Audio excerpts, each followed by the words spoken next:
Chapter 401, Trust Issues and a Grim Encounter. Another port key. It seems he was well prepared, Adrian remarked, his voice devoid of emotion. All students, follow your prefects and return to the castle immediately. No one is allowed to stay in the arena, Dumbledore commanded loudly. He then turned to Maxim and Karkaroff. It appears something unexpected has occurred during the tournament. Please ensure your students are calm and safe. Where's Delacour? Maxim asked worriedly.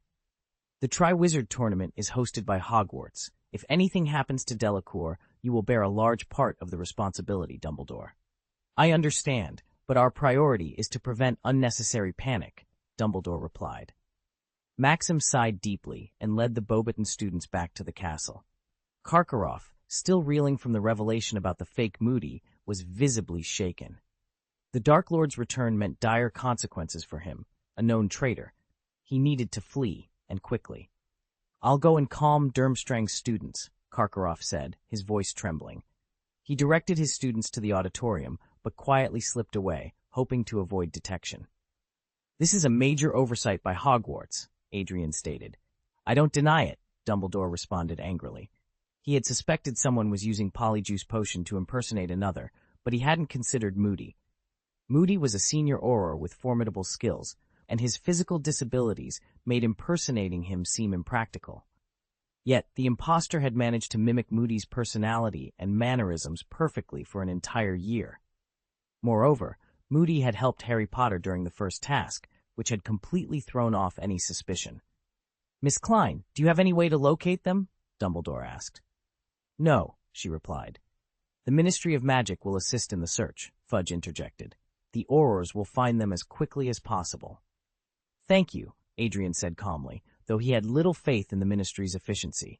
By the time they found anyone, it might be too late. At that moment, Jins approached, looking remorseful. I'm sorry, miss. He got away. Is Aaron okay? Has he contacted you? She asked.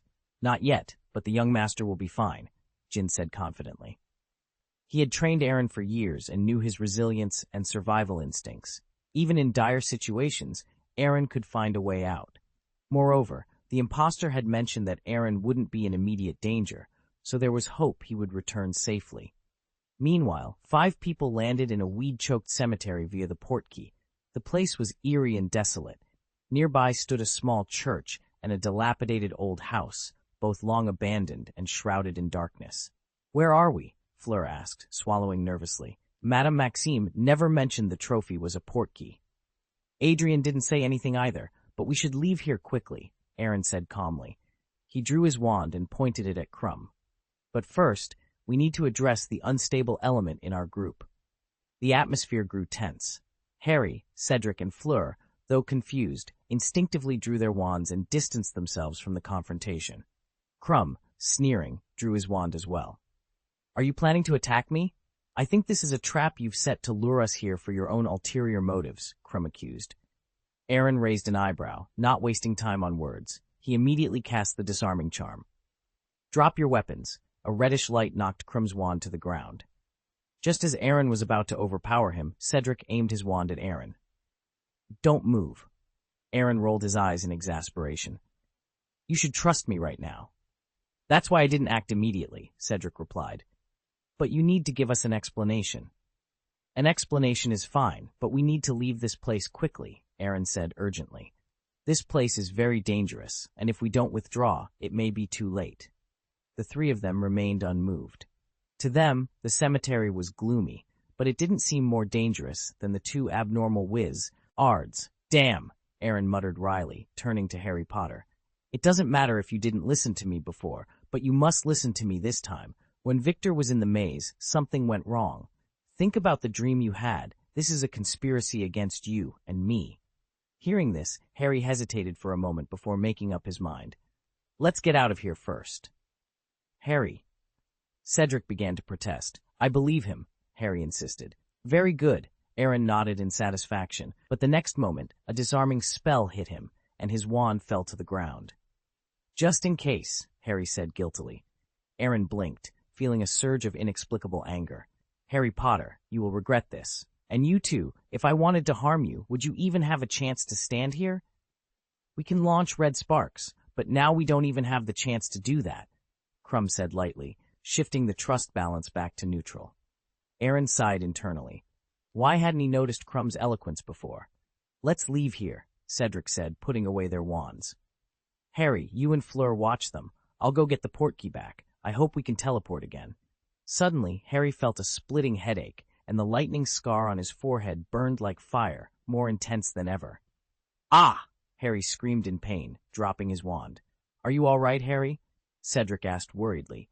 The trophy, hurry! Harry shouted with difficulty, already guessing what they would face next. Aaron was about to run to the trophy, but just after taking 2 steps, a blue-white light ball fell at his feet. I don't want to do anything to you, but you'd better not move, Fleur said, somewhat embarrassed. Aaron stopped helplessly, looking at Harry, who was clutching his head. A wry smile appeared on his face.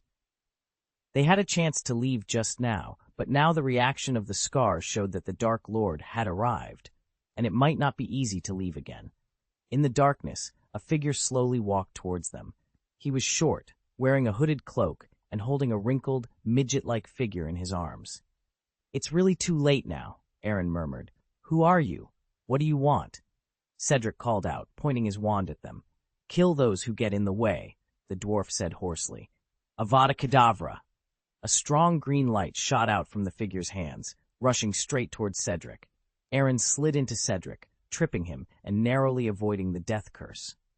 You owe me your life, Aaron said, pulling his wand from Cedric's pocket. He then looked at the figure. Is that Peter Pettigrew? I have to say, you're much braver now than last year. Last year you only knew how to run away, but this year, our first meeting, and it's a killing curse. Pettigrew took off his hood, revealing his wretched face with a trace of panic. He didn't speak, but the dwarf he was holding said indifferently, Long time no see, Gaius. It's been a long time. I'm really honored to be remembered by the famous Lord Voldemort for several years, Aaron said, his expression complicated but not fearful. Hearing this, Fleur took a few steps back in a daze, almost falling to the ground, her body trembling uncontrollably. Cedric was also pale and silent. They knew there might be danger here, but they hadn't expected it to be this. This is so dangerous. This is the Dark Lord. He is the shadow that looms over the entire wizarding world. Although he looks like a weak dwarf now, his name alone is a taboo in the magical community, and few have the courage to resist him. So, you arranged all this? Aaron asked. I have a servant who is loyal to me, and he has never wavered in his loyalty for more than 10 years, Voldemort replied. It can't be this coward, Aaron said, looking at Pettigrew with contempt. Of course not. He obeys my orders out of fear, Voldemort said. Wormtail visibly trembled. Master, I am loyal to you. Shut up, Wormtail, I can tell, Voldemort snapped. Yes, master, Wormtail stammered. Tsk, tsk. Aaron shook his head. What a humble reptile. Indeed, D is humble and annoying, but he is still useful. I can't live without him now, Voldemort admitted, making no secret of his weakness. He then changed the topic. But I will get my power back soon, and this requires the cooperation of one of you. Harry Potter? Aaron glanced at Harry, who was still in pain. After a moment of thought, he said, You need him, or something about him, to be fully resurrected. Exactly. My servant has been lurking at Hogwarts for a year to ensure Harry Potter would access the portkey. This is my father's grave, far from Hogwarts.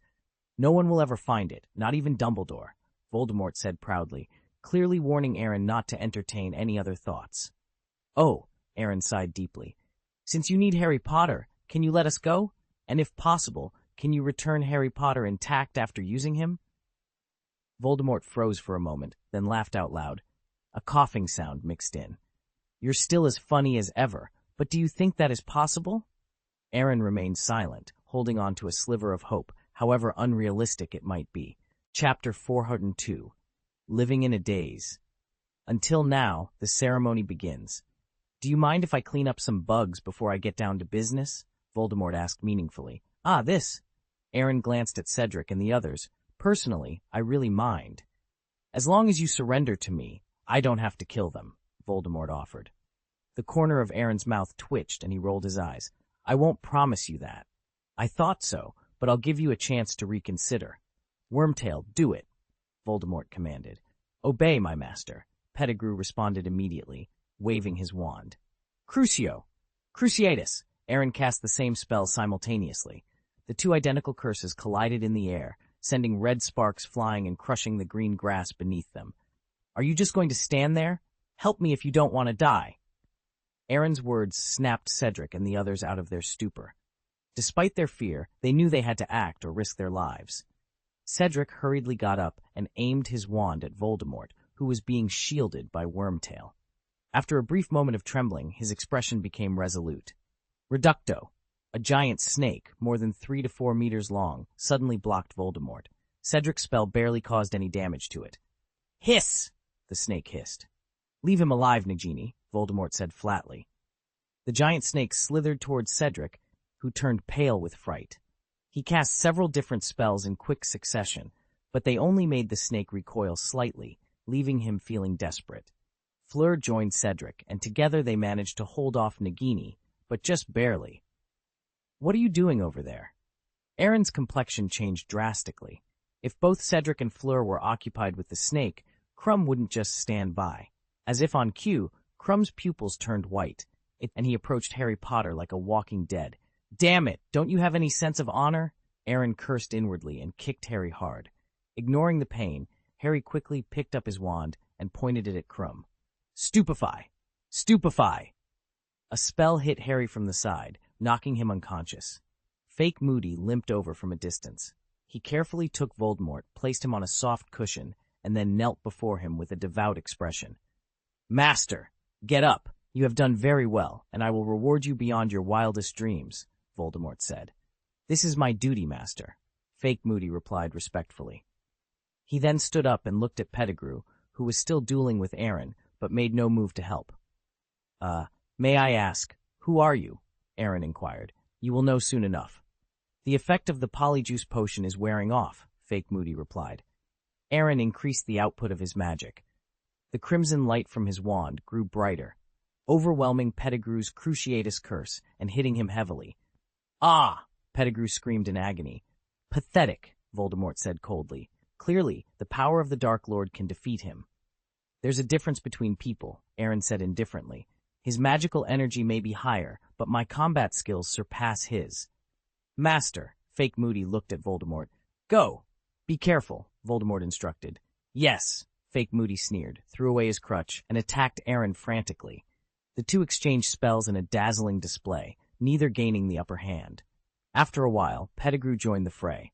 Facing two formidable opponents, Aaron, with only half his magical power, could only fight and retreat. Should I use my Patronus? Aaron thought to himself, hesitating. It was his trump card. If he used it, Pettigrew and Fake Moody would be no match for him, but the situation was becoming increasingly dire. Voldemort, despite his frail appearance, exuded an air of confidence that suggested he was on the brink of regaining his full power.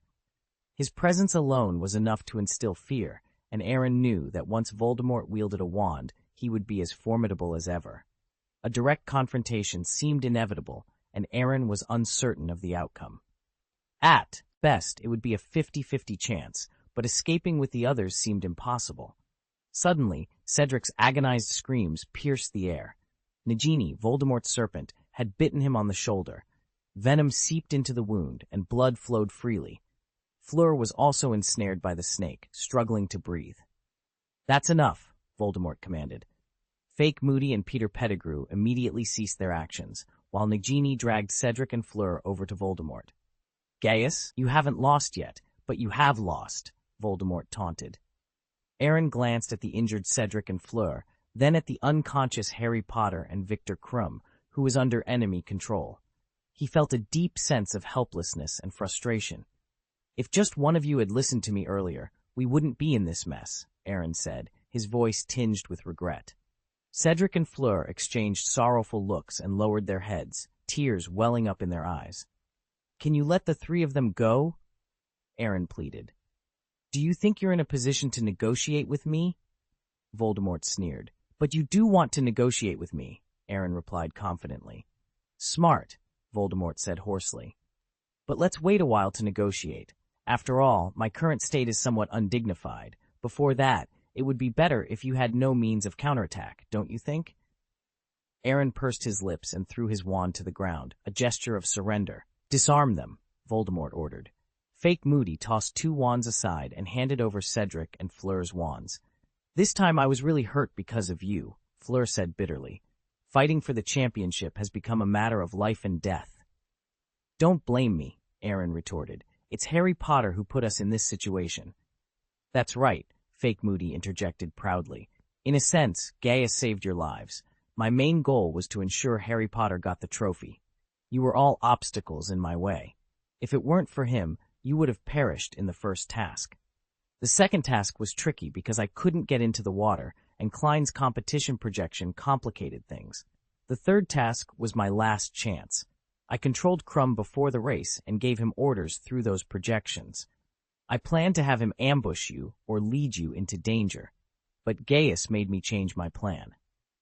By having all the champions touch the trophy together, Harry Potter and Aaron Gaius fell into the Master's hands. Your lives became inconsequential." "Did you hear that?" Aaron shrugged. "I wasn't deceiving you. I've kept you alive, albeit barely." "Enough talk. Tie them up," Voldemort ordered. "Yes, Master," Fake Moody said, conjuring ropes to bind Cedric, Fleur, and Crumb tightly. He then levitated Harry and bound him to a statue next to the tombstone. "Why didn't you tie me up?" Aaron asked, puzzled. "Because you can't be restrained," Voldemort replied naturally. "I know your abilities well. Unless it's a special prison, I can't hold you." Aaron smiled. "Aren't you afraid I'll cause trouble? Nagini will watch them. If you make a move, she'll bite someone's neck. Even if you don't care about their lives, my servants will deal with you," Voldemort said coldly. Aaron's mouth twitched slightly, and he sneered. "You've thought of everything, haven't you?" "Wormtail, bring me what I need," Voldemort commanded. "Ready." "Of course, my master." Pettigrew nodded hastily, pushing a heavy stone cauldron to the grave. The cauldron was filled with a special solution, and the flames below it crackled and boiled. Harry's scar began to ache again, waking him from his lethargy. He regretted it as soon as he opened his eyes. Voldemort was about to be resurrected, and the scene he feared most was unfolding before him. "Calm down. What should come will always come," Aaron comforted. "Stop him quickly. Leave me alone. We must not bring him back to life," Harry pleaded. "Shut up, idiot who doesn't even know your situation," Fake Moody cursed loudly. "Cutting out. Stop it," Voldemort yelled. "He's mine. Don't take that tea from me." "Yes, Master." "Professor Moody?" Harry couldn't believe it, but soon realized, "No, you're not Professor Moody. What did you do to him?" The magic eyes of the Fake Moody rolled around meaningfully. "Maybe you can see him after you die." "He's still alive," Aaron interjected, rolling his eyes. "This guy is still using Polyjuice Potion, which means Moody is still alive." "Disappointing. I still want to see his desperate expression, but I believe there will be this opportunity soon." "Come on, Wormtail. I can't wait," Voldemort urged. "Yes," Pettigrew replied, trembling as he picked up Voldemort and placed him in the cauldron. With a hissing sound, Voldemort was swallowed by the solution, which became more viscous and cloudy. "Father's bones, unintentionally donated, can regenerate your son," Pettigrew chanted, pointing his wand at Thomas Riddle's grave. A bone of Voldemort's father flew out of the grave and fell into the cauldron. The solution turned blue instantly, exuding a large amount of white vapor. The hearts of several warriors sank. They wanted to stop it, but they were powerless. Then Pettigrew, in fear, stretched out his right hand, holding a knife in his left. Sobbing, he continued, "Your servant's flesh, donated voluntarily, so your master can be reborn." Except for the excited face of the Fake Moody, everyone else turned their faces away. With a scream, Pettigrew's right hand fell into the cauldron, and the potion turned red, as if boiling a pot of fresh blood. Chapter 403, The Dark Lord is Reborn, sending a distress signal. "Tsk, it's hard work being a lackey," Aaron said with a hint of sarcasm. "Chopping off your own hand without hesitation. You're truly a Gryffindor. That kind of courage is unbelievable." "Don't insult Gryffindor," Harry Potter retorted angrily, glaring at Pettigrew.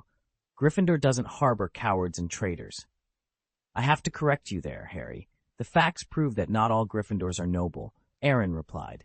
"Don't try to stall," Fake Moody interjected. "I'll ensure the Master's ritual is completed before the Polyjuice Potion wears off. You have no chance." "Cut," Aaron scoffed, showing no sign of embarrassment. Hurry up, Wormtail. Don't keep the master waiting. Pettigrew shivered, ignoring the pain from his severed hand, and focused on Harry Potter. Holding a knife in his left hand, he approached step by step, muttering, "The blood of the enemy, forcibly taken, will resurrect your foe." Harry struggled desperately, but it was futile. He could only watch helplessly as Pettigrew approached. The knife could have stabbed him in the chest, piercing his heart. "Wait," Aaron hurriedly stopped him. "Gaius, you should be aware of your current situation." Fake Moody pointed his wand at Aaron, dissatisfied. "The master values you, but if you try to prevent his resurrection, I won't hesitate to send you away with a killing curse." Don't get me wrong. I mean, I'll do it. Pettigrew is sloppy in his work. Look, the knife is still stained with his blood. He shouldn't be considered an enemy. What if there's a mistake? This, Pettigrew stammered. "I'll change the knife immediately." "Humph." Fake Moody looked at Aaron meaningfully. "Hurry up, and if there's any trickery, you'll kill all three of them at once," Cedric muttered. Aaron took a deep breath and walked up to Harry. "Don't blame me for this. If you want to blame someone, blame yourself for not trusting me earlier. We might have had a chance to escape." "Aaron, you can't." Harry shook his head in pain. "You can't help the Dark Lord. You should prevent his resurrection." Aaron rolled his eyes and spread his hands in exasperation. "Tell me how to stop it? Including you, he has 4 hostages, 2 murderous servants, and a 3 to 4 meter long boa constrictor that's immune to magic." Harry was speechless, and the 3 others tied up were equally despondent. "Then at least don't get involved," Harry pleaded. "My parents died because of a friend's betrayal. I don't want my friend to do the same to me." "You're overthinking it," Aaron said, his mouth twitching slightly. "I'm just worried Pettigrew might take this opportunity to stab you a few more times. If I do it, I'll be careful. At least your life won't be in danger." "Is that so? Have you finished?" Fake Moody said impatiently, pointing his wand at Crumb. "Do you need me to provide some motivation? I don't think Victor has experienced the Cruciatus Curse before." "Hold on." Aaron clenched his fist and punched Harry in the face, breaking the bridge of his nose. Blood spurted out immediately, quickly filling a bottle. The blood of the enemy, still fresh and warm. Pettigrew blinked in confusion, took the bottle of blood, and staggered towards the crucible, pouring it in. The crucible boiled violently, and the scarlet liquid turned milky white. The sparks under the crucible splashed, and the flames, as if doused with gasoline, became several times more intense. Pettigrew and Fake Moody couldn't help but kneel on the ground. One looked terrified, while the other appeared mad, seemingly moved by the sight. The flames wrapped around the crucible, and the liquid inside began to fuse.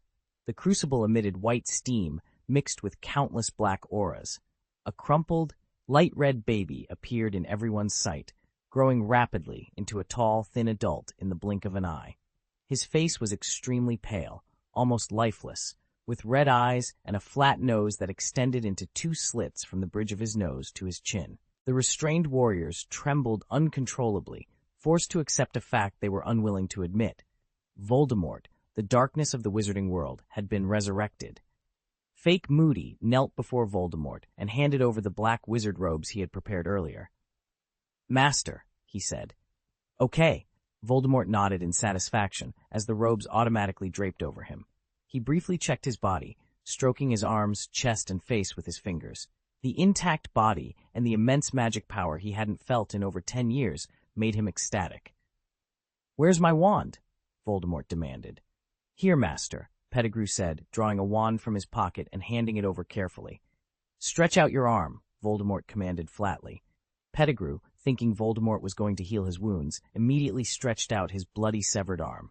"Master. Thank you, Master." "The other arm, Wormtail," Voldemort corrected.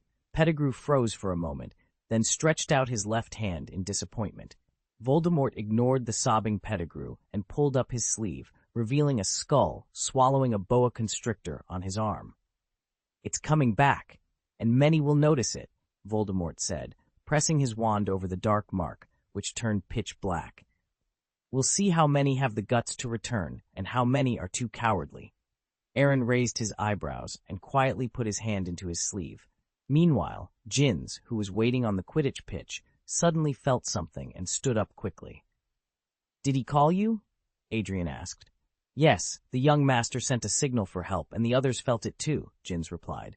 Then do me a favor, Adrian said with a meaningful smile. The other 4 warriors. It's not in compliance with the rules, Jins said apologetically. But since it's your request, miss, you can give it a try. No, you misunderstood, Uncle Jins. What I mean is that you don't violate Gaius's rules, Adrian clarified. Jins froze for a moment, but quickly understood. I will tell Miss everything I saw when I come back. Please, Uncle Jins, Adrian said. Jins nodded slightly, his body suddenly turning into a phantom and dissipating. Where's he? Dumbledore asked. Of course, he went to save people, Adrian replied confidently. My brother will definitely be rescued. What about the others? Lupin asked nervously. It depends on luck, Adrian said. The black clouds in the sky formed a huge black mark, and thick black mist spewed from the snake's mouth. The mist fell around Voldemort, transforming into dark wizards wearing hoods and masks. Look at this display, Aaron remarked. Although it's a bit gloomy, I can't deny it's cool. I'll find a way to fix it in the future. Is now the time to say that? Harry said, exasperated. We don't know if we will survive tonight. That's right. Let's have fun while we're suffering. Let's see the occasion. Cedric said bitterly. I seem to have seen our death. The other 2 were clearly aware of the danger. Krum remained silent, but looked at everyone with a little apology. If it wasn't for his delay, they might not have been in such danger. Fleur didn't speak, just curled up on the ground, crying softly. I should be fine. As for you, I can only say I'll try my best, Aaron said bluntly. Even if he regained his missing body, he could at most protect himself. In case of surprise, he could even fight for serious injuries to escape.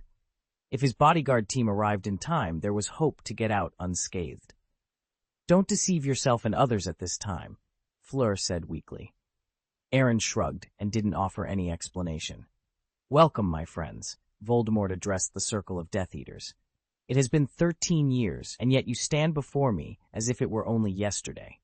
I must admit, I'm disappointed that none of you tried to come to me. I have found many reasons for your absence, but the result always leaves me disheartened. Crabbe, McNeil, Goyle, Voldemort called out, unmasking the Death Eaters one by one. Each unmasked Death Eater knelt on the ground. And you, Lucius. My master, Lucius responded confidently, looking directly into Voldemort's eyes. As soon as I found your signal, or heard rumors of your whereabouts. I have sent signals, my cunning friend, and not just rumors, Voldemort interrupted. Last summer, a faithful Death Eater launched my mark into the air. I went to find you, master, Lucius said eagerly. I was the only one who went to find you. You lie, said the fake Moody. I never saw you. I can prove it, Lucius said calmly. I know who you are, Barty Crouch Jr., right? To be honest, I found it incredible when I first saw you, but after thinking about it, it made sense. How could Barty Crouch watch his son die in Azkaban? The fake Moody's magical eye rolled around a few times before he responded with a sinister smile. Then why didn't you look for me? Just as I was about to go there, eager to contribute to the rise of the Dark Lord, your father chased after me with a group of Aurors. The Ministry of Magic has kept me under surveillance all these years, so I had no choice but to retreat. After that, I tried to find you, but couldn't, Lucius explained. He then turned to Voldemort and said respectfully, I assure you, I never gave up our way of magic. In your absence, I had to wear a different face in front of others, but that was just a mask. Chapter 404, The Truth from 3 years ago, Dumbledore's Protection. Get up, Lucius, Voldemort said expressionlessly. For the sake of your loyalty, I won't blame you for now. I hope you can continue to serve me well in the future. Of course, Master. Thank you for your generosity, Lucius replied. Voldemort turned his cold gaze to the others. 13 years. 13 long years. I want you to repay those 13 years of debt before I forgive you. Master. Peter Pettigrew weakly raised his left hand. I'm back. You did pay some debts, Voldemort said indifferently, but not out of loyalty, out of fear. You were afraid your old friends would settle accounts with you. Pettigrew curled up, clutching his right hand in fear and trembling. You've been useful, though, especially these past few months, Wormtail. Voldemort does not mistreat those who help him. Voldemort swiped his wand across Peter Pettigrew's severed hand, and a gleaming silver palm seamlessly connected with his arm. Pettigrew no longer felt the pain. He tried to shake the silver hand, the feeling of being connected by blood making his breathing heavy. Master, thank you, Master. I hope you will not waver in your loyalty to me, Wormtail. No, Master, absolutely not. The Lestranges should be here. They are loyal and would rather be imprisoned in Azkaban than betray me. When Azkaban is breached, they will be rewarded beyond their dreams. Dementors are our natural allies. We will recall the banished giants. I will find all my loyal servants and regain a group of people. Fantastic beasts to dread. Lucius, I believe you are still willing to take the lead in torturing muggles. McNeil, you are exterminating dangerous beasts for the Ministry of Magic. There are better things for you to destroy. Crabbe, Goyle.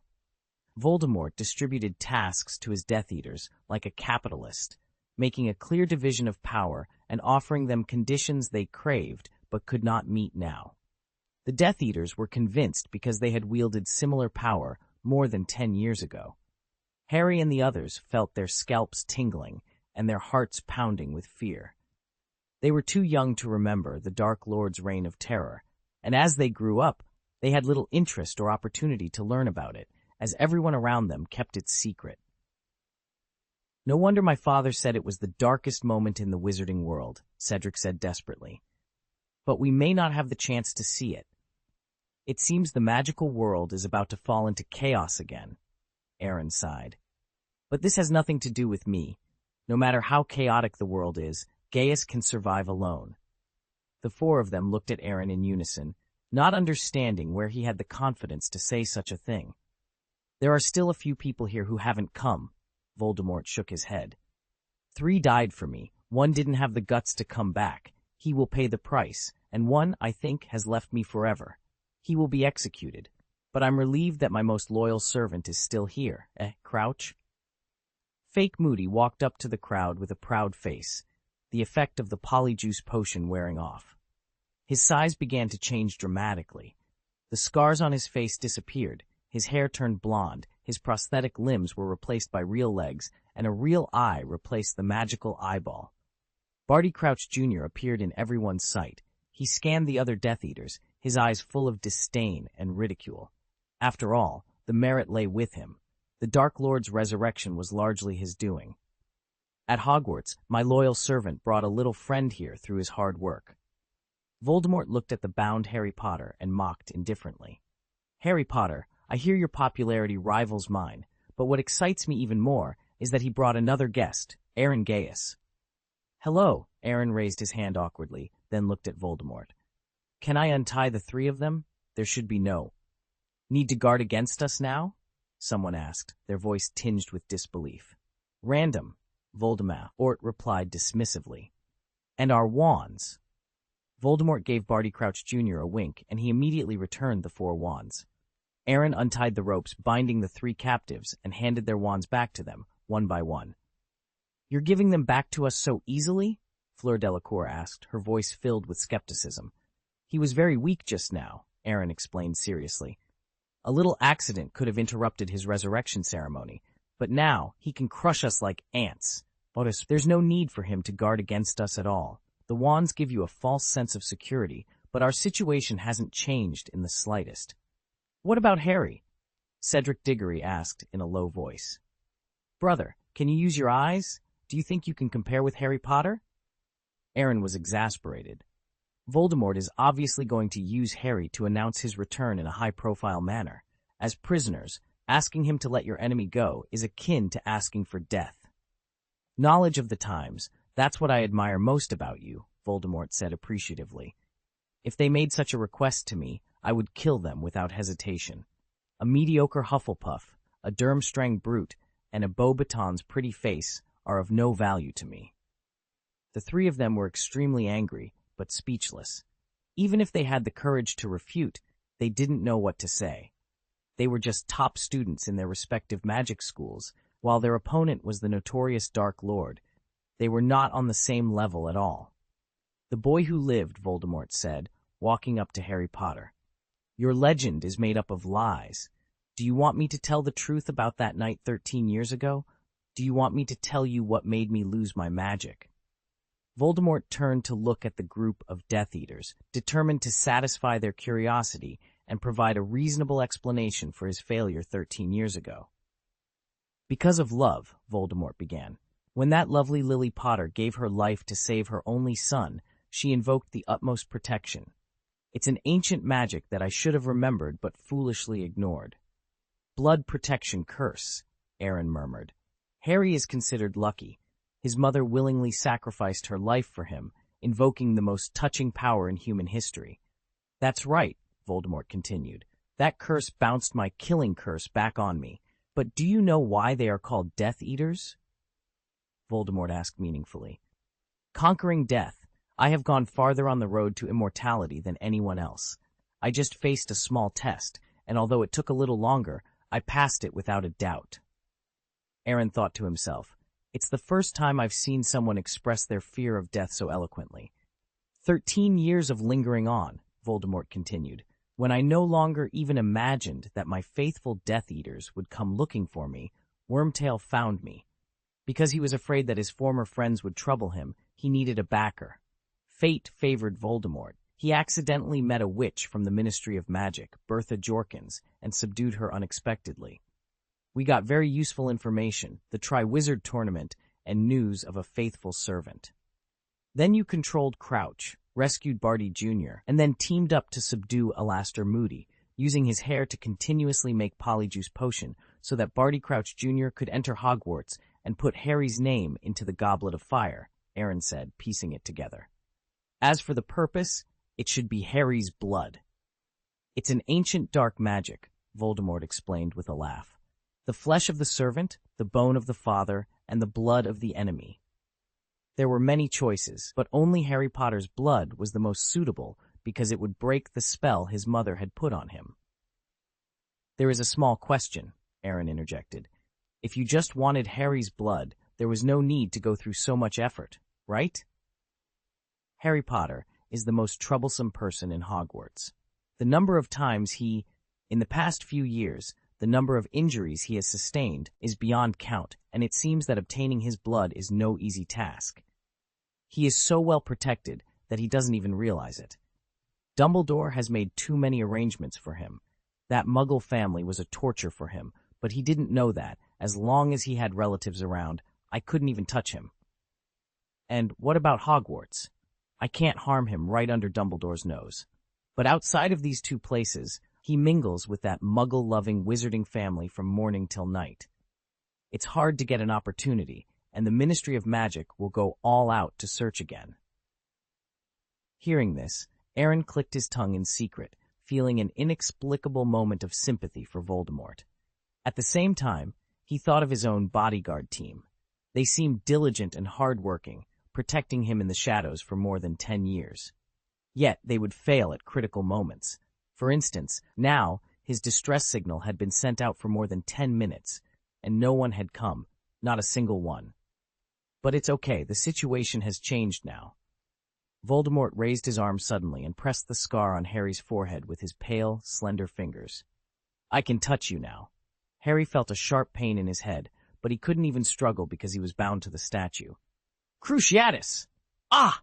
The severe pain struck again, and Harry kept twitching, rolling his eyes in agony. He felt like his heart was being eaten by insects, and all the bones in his body were being cut by knives. The painful torture made his life worse than death, and even unconsciousness seemed like a luxury. Cedric couldn't stand it anymore and was about to raise his wand to stop Voldemort, but Aaron acted first. A blue light shot straight at Voldemort, but it was blocked by Barty Crouch Jr. before it got close. However, this interruption caused Voldemort to cease his torture of Harry. Chapter 4-5. The Dark Lord's Ambition, standing side by side with Merlin. You still like to meddle in other people's business, as always. Voldemort smiled meaningfully. Do you think I won't do anything to you, or do you believe you can turn the tide this time? I just think that someone's screams will affect my mood, and it's not good to have nightmares at night, Aaron said awkwardly. Besides, what happened before was purely a misunderstanding. I don't think it was a misunderstanding, Voldemort gritted his teeth. 3 years ago, you prevented me from getting the Philosopher's Stone. Otherwise, I would have been resurrected. That was Dumbledore's plan, and I just happened to be there at the right time. Do you really think he didn't know anything? Maybe Quirrell's anomaly wasn't hidden from him from the beginning, Aaron said, trying to sound convincing. Whether others believed it or not, he did. And what about 2 years ago? You destroyed my memory. That's an undeniable fact. Well, Aaron hesitated for a moment, then said a bit speechlessly, I wouldn't stop you if you wanted to be resurrected. Just do it quietly, without anyone noticing. But who told you to let the basilisk out?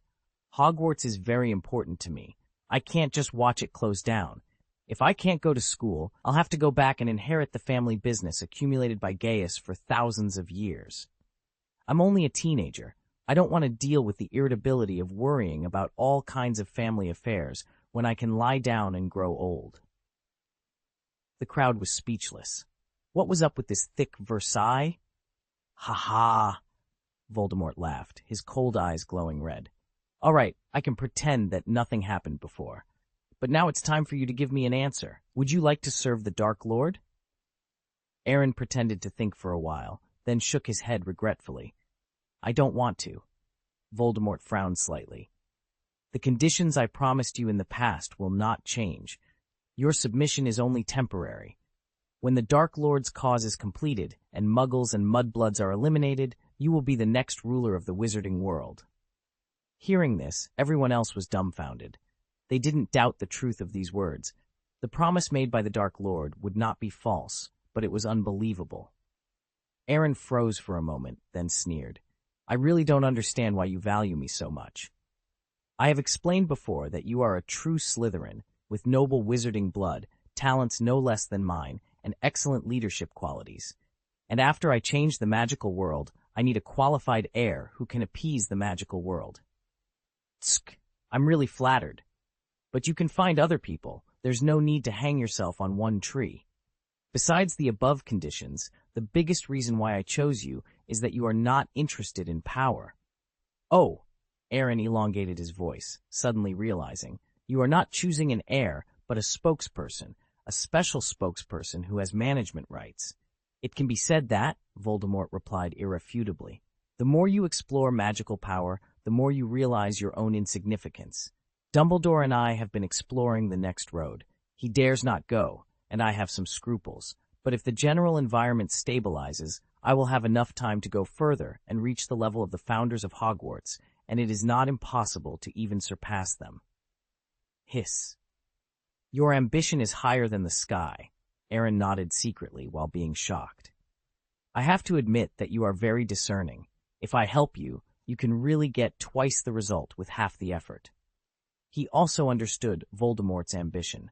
Ruling the wizarding world was only the first step. His ultimate goal was to become the legendary god of magic. It's hard, very, very hard. But one thing to say, Voldemort still has a chance of success, even greater than Dumbledore.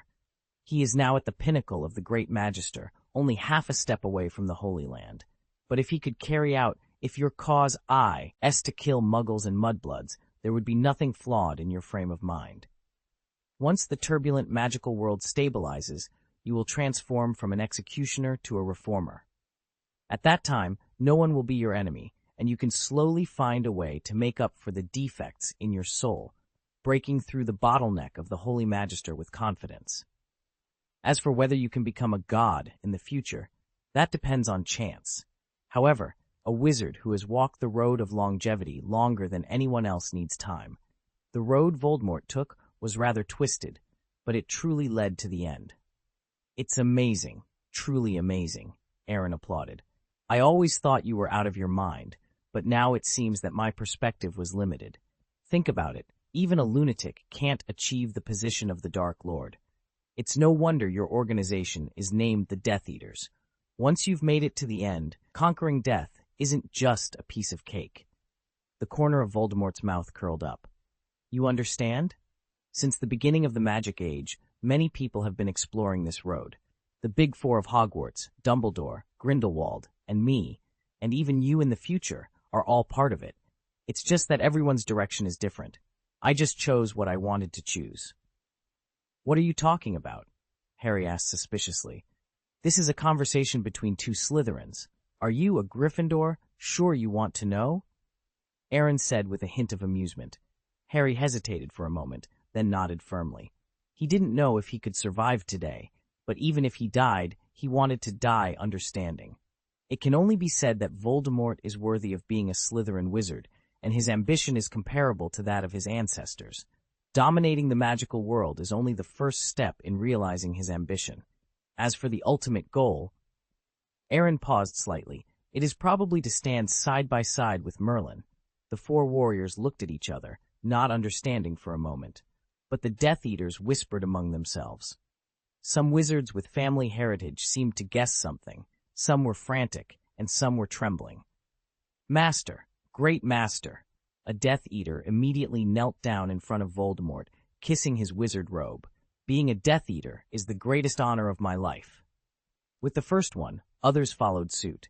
No matter what they thought in their hearts, they couldn't show the slightest strangeness at this time. What's wrong with them?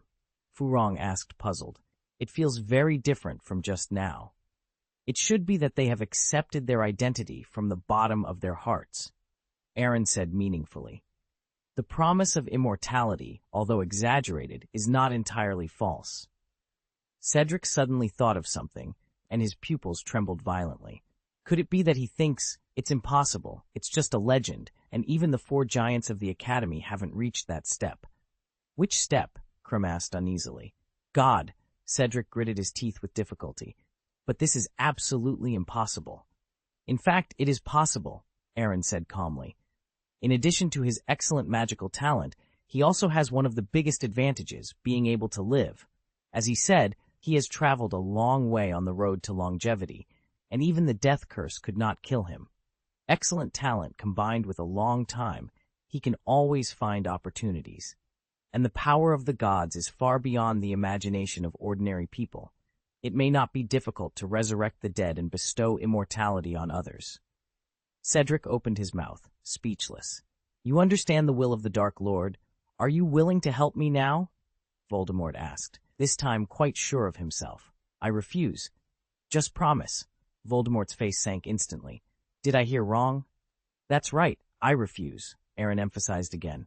Reason, Voldemort roared angrily. Why do you refuse? No one can refuse this offer. There are many reasons, and they are very simple, Aaron said, counting on his fingers. First of all, if I agree to work for you, the first thing the Gaius family will do is not to follow me into darkness, but to expel Aaron Gaius from the genealogy. My parents, elders, brothers, sisters, and uncles are all very kind to me, and I am reluctant to leave them to pursue an unattainable dream. Secondly, the path you have chosen is paved with the bones of countless muggles and muggle-born wizards. I would have a bad conscience if I helped you. A great cause requires sacrifice, Voldemort said indifferently. Using the lives of ants to become a god is definitely a worthwhile deal. I understand the concept of sacrificing for success, but the problem is that the sacrifice you need is too great, hundreds of thousands of times over. When you take that step, the world's population will drop to less than 1%, or even less than 1,000th, Aaron said with some trepidation. There will be countless people stopping you during this process. First of all, you have to overcome Dumbledore, which is no ordinary feat. Dumbledore is old. I'll kill him sooner or later, and I have ruled part of the wizarding world before. As long as I can consolidate the power of wizards, killing muggles will be as easy as crushing ants. You're all mad, Harry Potter said, looking at Voldemort and his Death Eaters, unable to believe that human life was so worthless in their eyes. It can't be said that they are lunatics. It can only be said that everyone has their own ambitions, although they are indeed quite crazy, Aaron said, trying to rationalize. He then looked at Voldemort with a serious expression. As for the last reason, it is a bit heartbreaking, isn't it? Simply put, I feel that you are not worthy. Voldemort immediately laughed angrily. I am a descendant of Salazar Slytherin, the most powerful Dark Lord of our time. You think I am not worthy? Indeed, Aaron nodded. No one is worth following. Perhaps after you successfully unify the magical world, the Gaius family will assist in maintaining order. After all, in a sense, that is one of the responsibilities of the hermit family. But before that, I won't help you. However, you can rest assured that the Hermit family will not stand against you. We have never actively participated in disputes between wizards for thousands of years. Chapter 406, Ancestral Weapons, One Gun and One Magister. That's such a pity. Voldemort's voice was calm, but everyone could feel the rage simmering beneath the surface. Perhaps when your friend dies in front of you, you will realize the value of longevity. Hearing this, Aaron's expression changed drastically, and his heart pounded wildly. Avada Kedavra! 3 green spells shot straight at Cedric and the others like lightning. Damn it! Aaron cursed inwardly.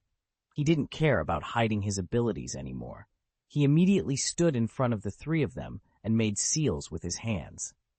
An orange-red magic circle was instantly outlined, and the lines formed a cube-shaped seraphim shield that enveloped them. The killing curse hit the magic circle, splashing green sparks with a breath of death. Boom! The killing curse turned into spots of light and collapsed. Aaron also stepped back a few steps and withdrew the magic circle. Very interesting magic. I've never seen it before, and it can even resist the killing curse, Voldemort said with interest. It seems that you have learned a lot of new things in the past 2 years. Thank you for the compliment, Aaron said, shaking his numb hands. If you keep outputting magic power, I won't be able to hold on for long. Humph, Voldemort snorted coldly. You want to protect them? I can't just watch them get killed, Aaron said helplessly. Swear to serve me, and I may show mercy and let them go. Otherwise, you will not be able to protect yourself. Don't listen to him, Cedric said. Although we don't want to die, we also know that you must not be on their side. Crumb and Fleur didn't say a word. They just clenched their wands to express their resolve. You don't know what's good for you, Voldemort said disdainfully, then gave a few Death Eaters a wink. Some of you, kill the 3 of them. Mr. Gaius needs to experience the feeling of losing a friend. Wormtail, stop Mr. Gaius. Don't let him rescue others, and make him suffer if necessary. Just don't kill him. Yes, my master. Pettigrew shivered for a moment, his expression a little unnatural. He had fought against Aaron just now. Though Aaron was young, he was stronger than Pettigrew. Voldemort's order seemed too much, but it was worth a try. Master, little Barty interjected hesitantly, with all due respect, Wormtail may not be his opponent. Of course I know, but I don't want to kill him yet. His magic power has been consumed a lot, and it doesn't hurt to let people test his abilities casually. 3 of you, I can't help much in this situation. Take care of yourselves. Aaron took a deep breath and faced Pettigrew Peter. Honestly, you are the one I despise the most. Maybe you will only repent when you die. I don't need your approval, Pettigrew said submissively, then swung his wand abruptly. A crimson pillar of fire spewed out, and Aaron raised his eyebrows, not making the slightest movement, letting the flames hit his body. Fire is useless, Wormtail, Barty Jr. reminded. Gaius seems to have the ability to be immune to fire. Before the words fell, the raging flames were swallowed by Aaron. It didn't taste very good, but it could somewhat restore some stamina. Drowsy! Pettigrew immediately changed his spell. Aaron waved his wand calmly, shooting out clusters of light red balls of light, and they fought back and forth. The 2 seemed to have reached some kind of tacit understanding, neither using powerful spells, just like an ordinary wizard duel. The fact is also true. Pettigrew was tortured by Aaron with the Cruciatus curse several times, and he had a fear of Aaron. He didn't want to confront him head-on at all, only wanting to hold him back to complete Voldemort's mission. And Aaron was also happy to act, on the one hand to reduce the consumption of magic power, and on the other hand to delay time. As long as Jinns could bring reinforcements in time, his safety would be guaranteed. The time for fishing was short. From Aaron's perspective, Cedric and his 2 companions were being overwhelmed by 3 Death Eaters, retreating steadily. Defeat, or even death, seemed imminent within seconds. It's my bad luck, Aaron sighed, then cast a bone-crushing spell. Pettigrew's eyes widened instantly, and he raised his wand in a panic, barely defending against the spell. Maid, don't talk about Woody, Pettigrew muttered. The sleeping curse and the petrification curse had come just moments before, and now the crushing curse followed. The rapid succession of spells was too unexpected. The spells connected, and the 2 began to compete in magical power. Pettigrew went all out, casting the Cruciatus curse. Though not as tormenting as the Cruciatus Curse, it was still powerful. Aaron, no novice, knew the lethality of this spell. Even if he could counteract part of its power, being hit would still mean serious injury or a lengthy recovery. Aaron held his wand tightly in one hand, restraining Pettigrew, and stretched out his other hand in midair. "Change clothes," he commanded. A wine-red magic circle emerged, and Aaron pulled out a delicate flintlock pistol from it. Boom, boom, boom. 3 bullets shot out instantly, their howling sound piercing the air. They reached the 3 Death Eaters in a flash. The magic bullets suppressed the hastily released spells of the Death Eaters, blasting them tens of meters away and turning them into 3 huge fireballs in midair. The phantom of a phoenix disappeared in a flash, and the flames of the explosion rose tens of meters high. The 3 Death Eaters fell from midair, still alive but barely breathing. The sound of swallowing saliva came and went, and almost everyone watched this scene dumbfounded, even Voldemort. Although the 3 Death Eaters were not well known, they were still considered elites in the magical world. But these 3 elites lost their fighting power in an instant, which was a big deal. Aaron's face turned slightly pale, and 1/3 of his magic power was instantly drained, making it difficult for him to adapt for a while.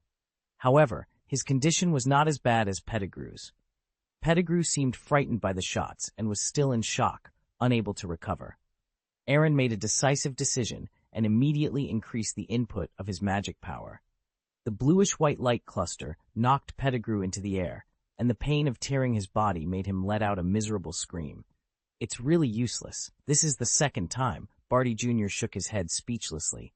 "Maybe more than twice." "Is that a Muggle weapon?" Voldemort asked with great interest.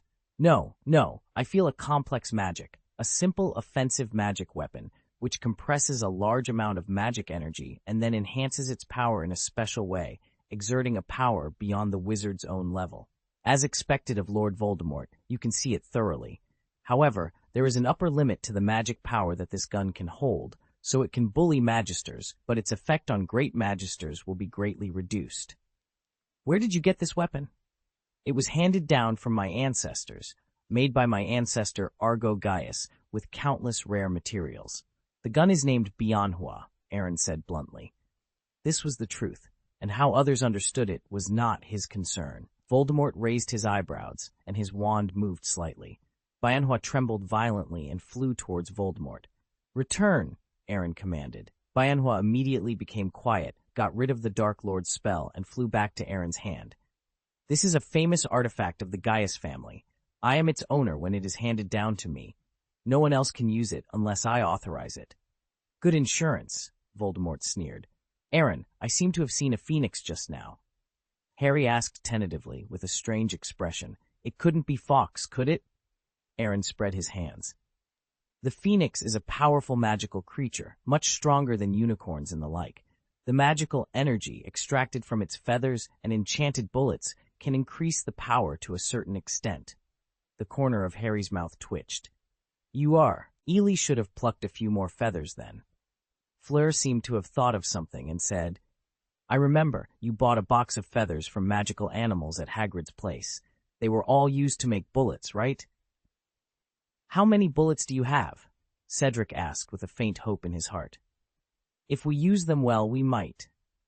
"Don't be delusional," Aaron interrupted, pouring cold water on his hopes. "The power of this gun is determined by the mana instilled by the gun owner, and the enchanted bullet is just the icing on the cake. I went all out for the 3 shots just now and consumed a lot of magic power to barely reach the attack level of a great magister. There are dozens of Death Eaters here. Even if we drain all the magic power of the 4 of us, we can't kill a 3rd, and Voldemort will not just watch his men die. That means we can only struggle to the death, and it depends on the mood of the Dark Lord," Crumb said with a gloomy face. "Don't be so pessimistic," Aaron said, taking a deep breath. "If you are willing to believe in me and persevere, there may be a way out." "Is this consolation?" Fleur smiled wryly. "It's just not convincing. No matter how you look at it, we are all facing a dead end today." "Don't include me in that," Aaron said. "You are likely to die, but he will beat you half to death at most, and then find a place to lock you up." "Is the discussion over?" Voldemort asked lazily. Gaius, we are acquaintances. Every time you are unhappy, you surprise me. I hope you will have a better performance in the future. As he finished speaking, 3 more people emerged from the Death Eater ranks. Aaron blinked and swallowed hard. This time, you really have to take care of yourselves. I'm afraid I don't have the magic power to fire another round. The group exchanged solemn glances and nodded. Say hello to Mr. Gaius, but be careful not to kill him, Voldemort instructed. Chapter 407, Wheel Battle, Other Purposes. Wait a minute. Aaron hastily waved his hands. I'm just an ordinary 15-year-old wizard. There's no need to target me like this. A 15-year-old wizard, yes, but ordinary? Hardly, Voldemort sneered. It might be more interesting to kill you and your friends when you have no resistance at all. Aaron forced a smile, but didn't say anything. Facing 3 opponents was difficult, but not impossible. As long as he could delay them long enough, Jins and the others should be able to arrive. You all better stay back. I don't want to accidentally hurt you, Aaron warned. But none of the 3 moved. They stood firmly behind him. Hey, Aaron sighed helplessly. Do you think you're being heroic? Staying here just makes you a burden.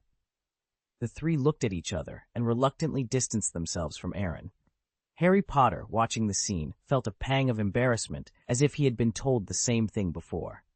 The 3 Death Eaters advanced, raising their wands. Blue and white magic balls shot from the tips of their wands, aimed at Aaron.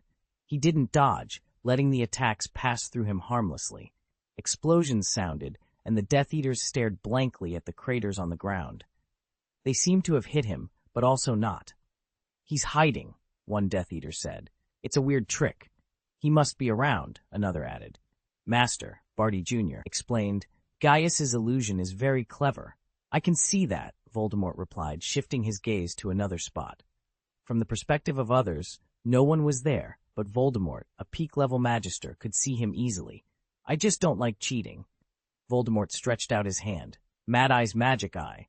Yes, Barty Jr. immediately produced the spinning eyeball. Voldemort smiled at where Aaron was and pointed his wand at the magic eye. A dark green aura shot out, spreading invisible fluctuations in all directions, forming a special field. The illusion broke, and Aaron was exposed to everyone. Get up, Crab. This is no time to rest. The 3 Death Eaters quickly spotted him and attacked with ordinary magic bullets. Aaron cast an iron armor curse on himself and began dodging the attacks, showing no intention of fighting back. After more than a minute, the cemetery was riddled with craters. Aaron stood in the wet soil, panting heavily and looking extremely disheveled, though not a drop of sweat was on his head.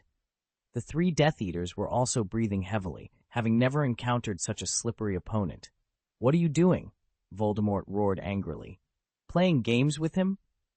Master, one Death Eater said timidly, you didn't say we couldn't kill him. Crucio! The Death Eater suddenly let out a shrill scream, and the other 2 trembled in shock. You can't kill him, but I didn't say you couldn't hurt him, Voldemort said lightly. 1 minute. If you don't satisfy me, you will be punished. The 3 Death Eaters froze for a moment, then looked at Aaron with renewed determination. Aaron swallowed hard. Delaying time was becoming increasingly difficult. He wasn't worried about the 3 Death Eaters, but Voldemort's patience was wearing thin. The next moment, the Death Eaters made their real moves. One released a ferocious magic fire, burning scarlet and transforming into a roaring beast that lunged at Aaron. "Lefire, are you trying to kill me?" Aaron shouted. "That's right, Avery. What we did before was just child's play," Voldemort said, and all the Death Eaters laughed, even Barty Crouch Jr. Aaron snorted softly. As the flame monster bit at him, he grabbed its fiery fangs with both hands and opened his mouth to suck. The giant beast seemed to sense something and wanted to pull back, but Aaron's grip was firm. Aaron tried to leave immediately, but he was out of control and was sucked into the stomach by Aaron at a speed visible to the naked eye. Hiccup. Aaron burped in satisfaction. The weight and magic power of Fiendfire were much greater than the flame curse cast by Pettigrew, and he felt that half of his magic power had recovered. "My lord, Avery explained nervously to Voldemort. "I didn't know he could swallow fire. It's never been done before. Needless to say, I understand, but I want to remind you that half of the 1 minute has passed. The soul is out of the body. The second Death Eater's sudden soul's curse hit Aaron. Just when he thought he had succeeded, a strong and strange purple light appeared in his pupils, and he fell to the ground like a walking corpse. At this time, the last Death Eater apparated behind Aaron, cutting out. Do not move. The last of the Death Eaters stopped casting magic as a gun was pressed into his stomach. The Death Eaters who attacked Cedric and the others just now were still lying on the ground moaning. With this lesson learned from the past, he didn't think he could block the shot. 20 seconds left, Voldemort said coldly. The Death Eater shuddered. He would rather take a shot than suffer Voldemort's punishment. He didn't dare to hesitate. Even when the Cruciatus Curse was cast, Aaron unceremoniously pulled the trigger. Boom! The two flew out at the same time. When the Death Eater fell to the ground, he was severely burned on the left side of his body. The bones and steaming flesh were mixed together, making people feel scalp numb. Aaron staggered to his feet. The iron armor curse on his body resisted the opponent's Cruciatus Curse, but that shot made his few magical powers even worse. Be careful, Harry called suddenly. The sound of breaking through the air reached Aaron's ears, and he subconsciously made a dodging movement, but a blue light still grazed his arm. Blood oozed from his shoulders, staining his robe red. Apparition. Aaron smiled wryly. I was careless. I forgot about you. I thought nothing would happen to you after casting the Fiendfire curse. Hearing this, Avery said nothing and pointed his wand at Aaron vigilantly. He didn't dare to take it lightly. The other two Death Eaters with him were all incapacitated. Counting back and forth, this 15-year-old wizard defeated 6 Magisters. Don't be so nervous. I'm not talking about the end of the battle now. Aaron tore off his sleeve casually and began to simply bandage it with a magic wand. Seeing this, Avery also knew that the opportunity was rare and immediately cast the Cruciatus Curse. Aaron raised his eyebrows, apparating to avoid the spell. The god has no shadow. What? Avery was sent flying, his whole body covered in bloodstains as if he had been cut by a knife, and he screamed in pain. That's even. Hearing this, several black lines appeared on the foreheads of the Death Eaters. Avery just hurt him, but this round of revenge is almost indistinguishable from cutting him to death. I'm so disappointed. Voldemort sighed deeply, looking at the several Death Eaters who fell on the ground, and said angrily, 13 years. You didn't make much progress, and you were beaten by a student, looking for teeth all over the place. This only shows that your vision is indeed very good. Voldemort snorted coldly. Crabbe, Goyle, Malfoy, I heard that your son has a good relationship with him. This time you go. Crabbe and Goyle glanced at Lucius indiscriminately. Seeing that he did not hesitate, they followed immediately. Uncle Lucius, long time no see, Aaron said half-jokingly. Lucius struggled for a moment, then gritted his teeth and said, Your magic power should be drying up soon, and you won't be our opponent. Surrender, serve the Dark Lord, and he will do you no wrong. No, it's still the same sentence. He doesn't deserve it. Voldemort instantly charged with anger. Quickly do it.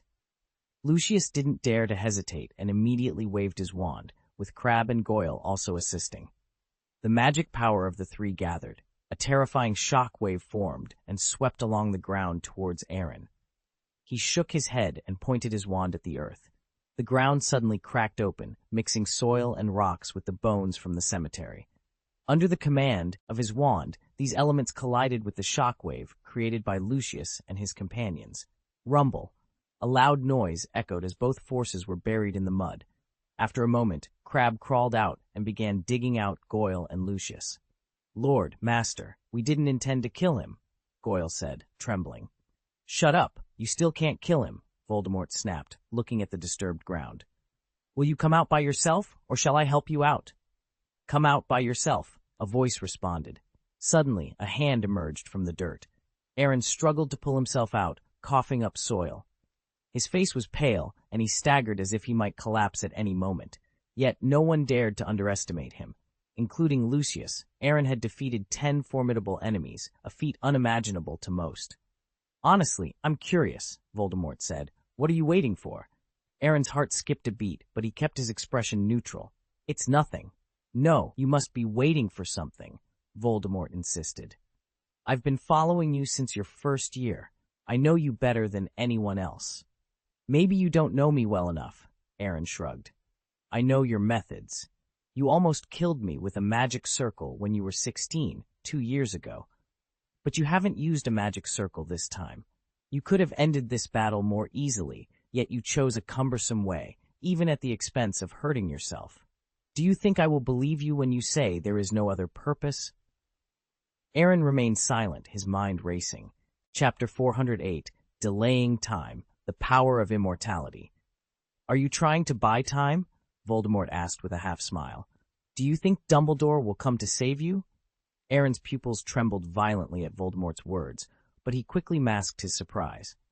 It seems I guessed right, Voldemort said triumphantly before changing the subject.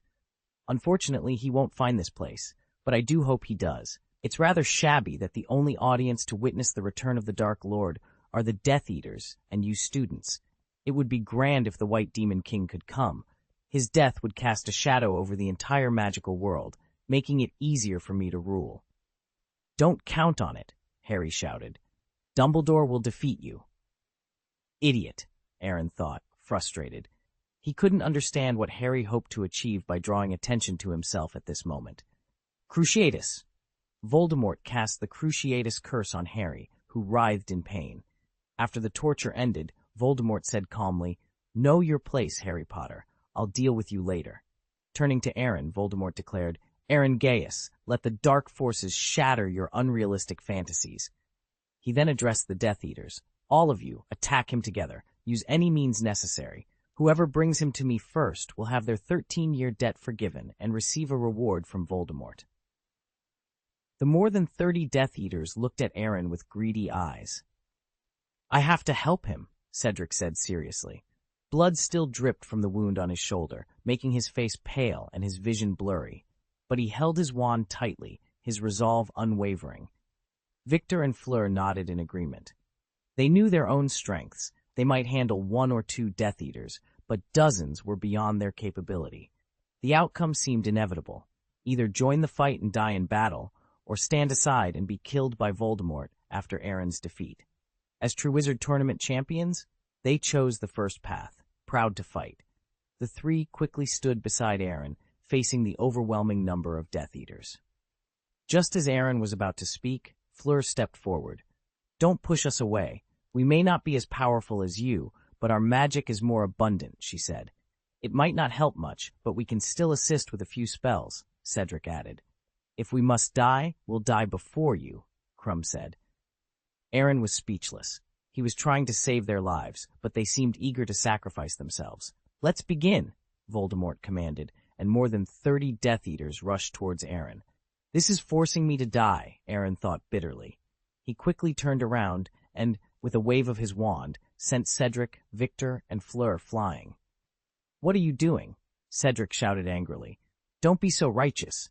Your involvement will only hinder my performance, Aaron said calmly, then moved forward at the same pace. Before the Death Eaters reached him, a barrage of spells rained down. Aaron raised his hand, and a huge yellow magic circle emerged, blocking the attacks.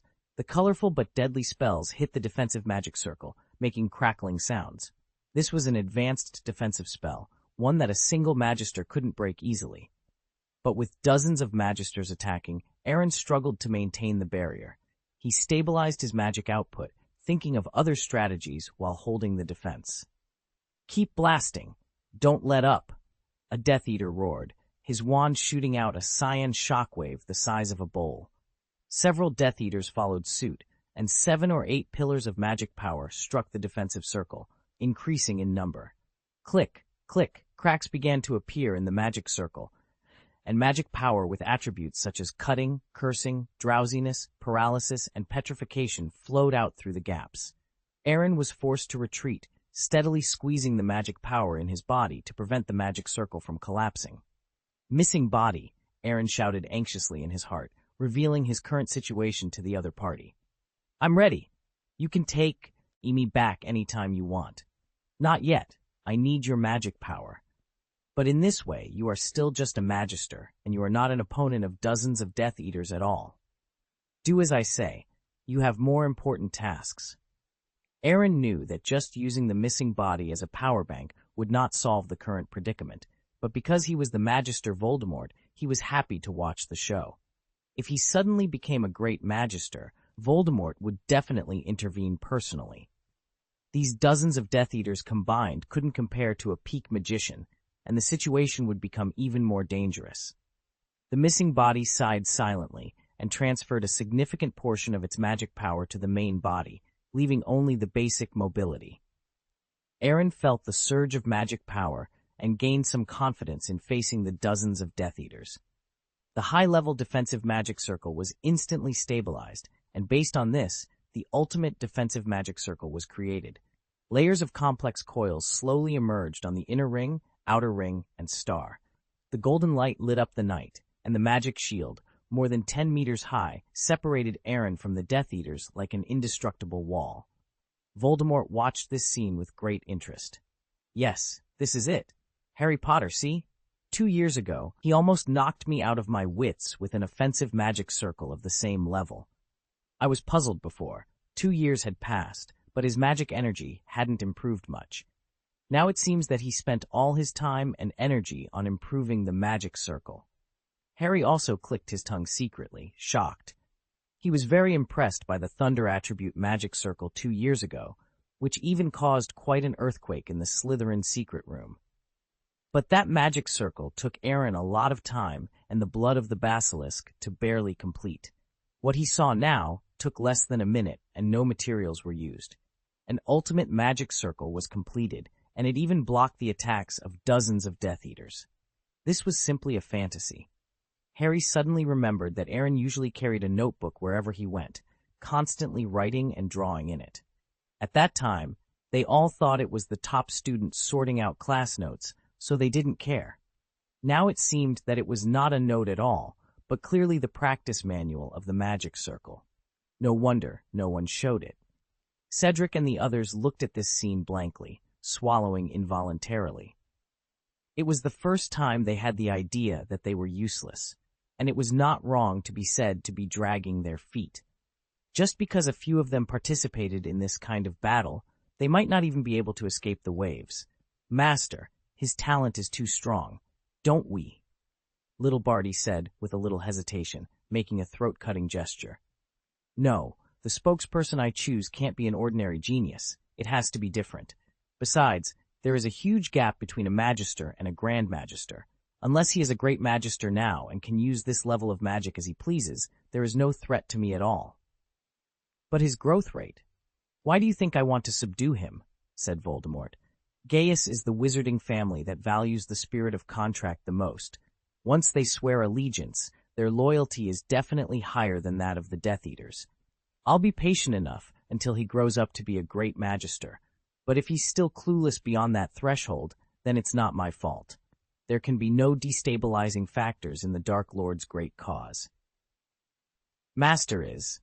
Little Batty laughed. Aaron was unaware of the conversation between the master and the servant, but if he had known, he would have sighed in relief for his foresight. System, the 2 tasks should be considered complete, Aaron said. Of course, the system replied. Collect your reward, and then, the dog charm. Hurry up. Meanwhile, the missing body, which was recovering its magic power in the Shenming Temple, suddenly sensed something and turned to look at the ground. A black Dao ninja was kneeling in front of him, holding a talisman in his bluish-white hands. The talisman had a yellow puppy pattern on it. Finally! The missing body immediately picked up the talisman and began to meditate to absorb its power. This was the crucial task that the ontology had mentioned. With the power of immortality, even if he were captured alive, he would still have the hope of making a comeback. Soon, the image of a puppy shining with white light appeared in the pupils of the missing body. The dog charm then became ordinary, as if it were just a common stone that could break when pinched. Ah, that's better. The sense of security is instant. From now on, I have a foothold in the magical world. The missing body sighed contentedly and sat lazily on the sofa. It still needed to restore its magic power, but the urgency had dissipated. Aaron, who was struggling to maintain the magic circle, also felt something at this moment. The corners of his mouth rose slightly. Having acquired the divine power of immortality, he now had no scruples and could rest assured about his life. Even if it was Voldemort. Halfway through his thoughts, Aaron immediately extinguished them. This flag must never be set up again, especially since Voldemort was still around. If Voldemort discovered that he was immortal, he might throw everything he cared about into chaos and possibly capture him for experiments. Voldemort, who had been paying attention to Aaron all this time, noticed Aaron's expression. A touch of doubt crossed his face, followed by a sneer. "It seems I have been too kind and haven't put enough pressure on you." Voldemort raised his wand, aiming it casually at Aaron. A white beam of light, as thick as a bucket, shot directly at him. Chapter 409, The Patron Saint of the Holy Dragon, The End of the Mountain Boom. The massive magic circle was instantly covered with cracks and shattered in the blink of an eye. The ultimate defensive magic, which corresponds to the magic that a great magister can use, can barely defend against the siege of dozens of Death Eaters as long as there is no problem with the supply of magic power. But Voldemort, being at the pinnacle of the great magisters, added significant weight to the balance of victory once he made a full attack. "Gift crab," Aaron cursed, immediately creating an advanced defensive magic circle in front of him. The next moment, a terrifying shockwave exploded in front of Aaron, sending him and the nearby Death Eaters flying away.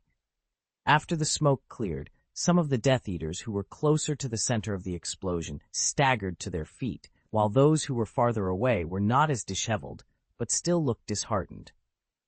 While everyone was admiring Voldemort's magical power, they couldn't help but turn their eyes to Aaron. He was half kneeling on the ground, his hands trembling slightly, and there was a hideous wound on his left arm that kept oozing blood. I didn't expect Lord Voldemort to resort to a sneak attack. Moreover, the target of the sneak attack was a 15-year-old child. "He really has no grace at all," Aaron muttered. "I just wanted you to understand the gap in our strength," Voldemort said unhurriedly. "It's getting dark, and I'm growing impatient after being dragged on by you for so long." "Heh!" Aaron sneered, taking out a small bottle from his pocket and sprinkling the transparent liquid inside on his wound. The wound instantly healed. "Tears of the Phoenix," Voldemort gritted his teeth. "Good eye. This was collected when Abe and I bullied Fawkes. I didn't expect to use it so soon," Aaron replied. "What are you still doing?" Voldemort said, displeased. "Attack!" A group of Death Eaters were about to attack again, but Aaron stopped them. He stood up slowly, opened the chamber of Bianhua, and loaded 7 silver-white bullets and 1 red-gold bullet with red lines. "It's okay now," Aaron said. The Death Eaters looked at each other and soon realized they had been tricked. Anger welled up in their hearts immediately. It was one thing to watch Aaron heal, as he was also talking to Voldemort during the process, and they didn't dare to interrupt Voldemort, no matter how brave they were. But then their mentality broke down a bit when Aaron loaded Bianhua with 8 bullets in front of them. They had seen the power of that gun before. 1 shot for 1 magister. If 8 bullets were fired smoothly, it meant that the lives of 8 Death Eaters were in danger. "A group of cowards," little Barty said contemptuously. "Don't you realize how much magic power he has left? It's impossible for him to replicate the previous power." Hearing this, the Death Eaters were immediately relieved, and all of them looked at Aaron with amusement. The same was true for Lucius, but he was far away from Aaron's position, already ranked 3rd from the bottom among the Death Eaters. Aaron took a deep breath, strode forward, and met the Death Eaters who rushed forward. He didn't use defensive magic this time, knowing Voldemort wouldn't give him a chance to be opportunistic, and his own consumption couldn't keep up. A red curse shot out from one side, roaring towards him. It was a blasting spell, capable of destroying everything it touched, and extremely dangerous. Aaron immediately used his wand to block it, but several spells were shot at him simultaneously, all as fast as lightning. "Roar of the Fire Dragon," Aaron chanted. Crimson flames spewed out from his mouth, swallowing the spells and forcing the Death Eaters who cast them to retreat. But more Death Eaters surrounded him. Aaron shook his head, pinned his wand around his waist, and put away the Bianhua. "I'm really no match for so many people, but if you want to catch me, you have to be prepared. If you don't..." Hold back. I still have more than half of my confidence. Do you want to try it? Aaron taunted, his voice dripping with defiance. The Death Eaters, not believing a word, launched an immediate attack. A barrage of lethal spells rained down from all directions. Aaron moved swiftly, dodging the spells as he closed in on the nearest Death Eater. McNeil, what a coincidence! Aaron sneered, his right fist igniting with flames. Fire Dragon's iron fist. His fiery punch connected with McNeil's abdomen, sending him hurtling backward at an incredible speed. McNeil crashed into a tombstone dozens of meters away, rendered unconscious and out of the fight. First, Aaron counted, his voice steady. The ground beneath Aaron's feet began to tremble, and a pit suddenly appeared.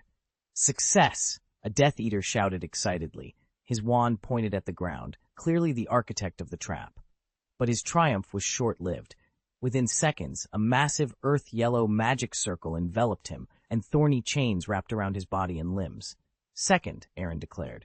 A curse struck from behind, but Aaron crushed it with his flame-wrapped fist. Impossible. It's absolutely impossible, one Death Eater stammered in disbelief. Together, he's alone and must be exhausted. He can't stop all our attacks, he urged, trying to rally his comrades. A volley of spells shot towards Aaron from the front. He raised his hands, summoning the flames of the fire dragon. The flames clashed with the 7 curses, pushing back the Death Eaters. Suddenly, 2 more curses appeared from the left and right. Aaron had to withdraw his flames and leap high to avoid them. A green magic circle materialized instantly, and a massive storm descended from the sky. The impact blew the surrounding Death Eaters more than 10 meters away, creating a clear space. Aaron landed, but before he could catch his breath, over a dozen spells converged on him from all directions, leaving no escape. Boom, boom, boom. The Death Eaters laughed maniacally, while Cedric and the others turned away, unable to watch. They didn't believe Aaron could withstand so many spells. Just then, a bright silver light erupted where Aaron stood, followed by the roar of a dragon. Roar! A Patronus in the form of a holy dragon appeared, shielding Aaron and blocking the spells. Everyone's worldview shattered. They had seen Patronuses before, but never one so grand. Not even Dumbledore's was this impressive. "This is fake. It must be fake," muttered little Barty. "Master, a Dementor appeared in the Triwizard Tournament, and Gaius's Patronus is a raven." "Who said there can only be one Patronus, and who said a Patronus can only be defensive?" Aaron replied cryptically. He then commanded the Patronus to attack. The holy dragon consumed a lot of magic power, and it would be wasteful to keep it idle. The holy dragon roared, its white crystalline wings flapping as it grabbed the nearest Death Eater, crushing him instantly. White dragon flames spewed from its mouth, and the Death Eaters felt the searing heat. They raised their wands in defense, some even using apparition to distance themselves. Spells flew at the holy dragon from all directions, creating small gaps in its white energy body. But Aaron's magic overflowed, repairing the damage. The holy dragon hovered above Aaron, attacking the Death Eaters with dragon flames while also providing him with protection. Any spell that came close was incinerated by the white light. Every minute, a Death Eater was either seriously injured or killed, but Voldemort remained indifferent. For 13 years, he had been lingering in the shadows, and none of these people had come to him. Did they really think he had no temper? 13 years had given him clarity. Unsteady loyalty meant nothing to him. Death was just death. Like Barty Crouch Jr. and those Death Eaters imprisoned in Azkaban, they were his truly loyal servants. Lucius had proven that he had been searching for him, and for that, he could grant him a certain amount of trust, but not too much. The specifics would depend on Lucius's future actions. Aaron's breathing gradually became faster and more erratic, a clear sign of his weakening state. "He can't hold on any longer," a Death Eater shouted excitedly. "The Patronus is fading." "You're underestimating me," Aaron laughed, quickly drawing his weapon. A silver-white bullet shot straight out, hitting the Death Eater's abdomen instantly. Blood spattered, and this time there was no flame, but the whistling sound of the blast was clearly audible. The tearing pain spread throughout the Death Eater's body, as if he had been hit by several slicing spells. The moment he hit the ground, his eyes rolled back, and after a few convulsions, he lost consciousness completely. "We must speed up," Aaron muttered, looking up at Shenglong, who was in a weakened state. He subconsciously clenched the flintlock in his hand. Silver rays of light shot out from the muzzle continuously. Aaron didn't dare to use his full strength now, pouring less than 100 mana into each shot. Just as he had told his mind-body before, he wouldn't be stingy when it was time to use his power. 5 shots were fired in quick succession, killing 2 Death Eaters and severing 1 arm. However, his magic power was now less than 1/10, and even maintaining the Patronus was becoming difficult. More than half of the Death Eaters were either killed or injured, and the rest began to slowly approach Aaron. "This is really sad," Aaron panted heavily, collapsing to the ground in exhaustion. "Cruciatus!" A Death Eater quickly approached and cast the Cruciatus curse, as if afraid someone else would steal his kill. "Expelliarmus!" Aaron shot down the Death Eater's wand first, then lunged at him, pointing the gun directly between his eyebrows. "No, don't do it," the Death Eater said nervously. "I didn't mean to kill you, I really didn't. But you wanted to torture me with the Cruciatus curse. How cruel you are," Aaron said coldly, pulling the trigger and ending the Death Eater's life. Stupefy. X3. 3 Death Eaters joined forces, releasing the stunning spell with all their might. "R!" With a roar, Aaron lifted the Bianhua and fired the last bullet. The red-gold bullet shot out from the muzzle, transforming into countless crystal filaments in midair, mixed with dense blue lightning, colliding with the Death Eater's stunning spell. Chapter 410, Confession of the Last Words. The 3 Death Eaters lay on the ground, their bodies twitching occasionally, emitting a foul odor from their scorched flesh. "Ghost Crystal, Thunderbird's tail feathers, triple enchantment. It wasn't in vain that I spent so much effort making this bullet. But this time, I really have no strength left." "You've won." Aaron let out a bitter laugh and collapsed onto the ground without any grace. It seemed like they were planning to surrender, but the remaining dozen or so Death Eaters exchanged uneasy glances, not daring to approach. The lesson from the past was still fresh in their minds. One had acted impatiently to grab credit and died rashly. The other 3, who were more cautious, had released stun spells from a distance, but the result was not much better. They probably wouldn't recover for a year or so. Lucius hesitated for a moment, then strode up to Aaron and collected his wand and flintlock. "I can only do my best to protect you from harm, but there's nothing else I can do." "Then do I have to thank you?" Aaron rolled his eyes and asked. "Of course, it's for my son's sake," Lucius said as he pulled Aaron up from the ground. He turned his back to the others and mouthed, "Location." Aaron immediately understood that Lucius meant he would find out where Aaron was being held and then notify the Gaius family, who would naturally rescue him. Lucius led Aaron to Voldemort and then stood aside respectfully, without saying anything. Cedric, Fleur, and Victor were also escorted there by Barty Crouch Jr. Although they were tied to a pillar, they were treated better than Harry. "Well done, Lucius," Voldemort said meaningfully. "Even if your loyalty to me has never wavered, your ability has disappointed me greatly. There has been no result in 13 years. But Voldemort does not go back on his promises. The debts of the past 13 years are written off. What reward do you want?" "I dare not ask for anything extravagant. I just want to fulfill the Master's order and realize our magical path as soon as possible." "You're tactful, but I like to hear that," Voldemort smiled, then walked up to Aaron. "It's amazing that a 15-year-old student caused more than 1/3 of my men to be killed or injured." "It's ridiculous," Aaron said weakly. "Your subordinates shouldn't be considered anything among the Death Eaters. Their magical energy may have reached the standard of a magister, but their combat effectiveness is generally weak." "Ha, you're not wrong. After more than 10 years of stable life, they almost forgot how to fight. They didn't even increase their magic power and could only bully wizards weaker than them. The real elite of the Death Eaters should be in Azkaban by now, and I'll pick them up soon." "Wow," Aaron shrugged nonchalantly. "Good luck." Voldemort nodded and then approached Aaron, using his wand to force him to look at the 4 people who were tied up. "You have the power to witness their deaths. Choose one. Who dies first?" "Harry Potter." "What?" Harry's eyes widened. He knew this moment would come sooner or later, but did it have to be so direct? How about some hesitation? "Harry Potter is definitely not a good choice. If I were the Dark Lord, I would save him for last, Aaron thought for a while, and then looked at Crumb. Or just him? With a simple mind and well-developed limbs, I've been unhappy with him for a long time. As you wish, Voldemort sneered. Barty Jr. immediately raised his wand and pointed it at Crumb, who had his eyes tightly closed.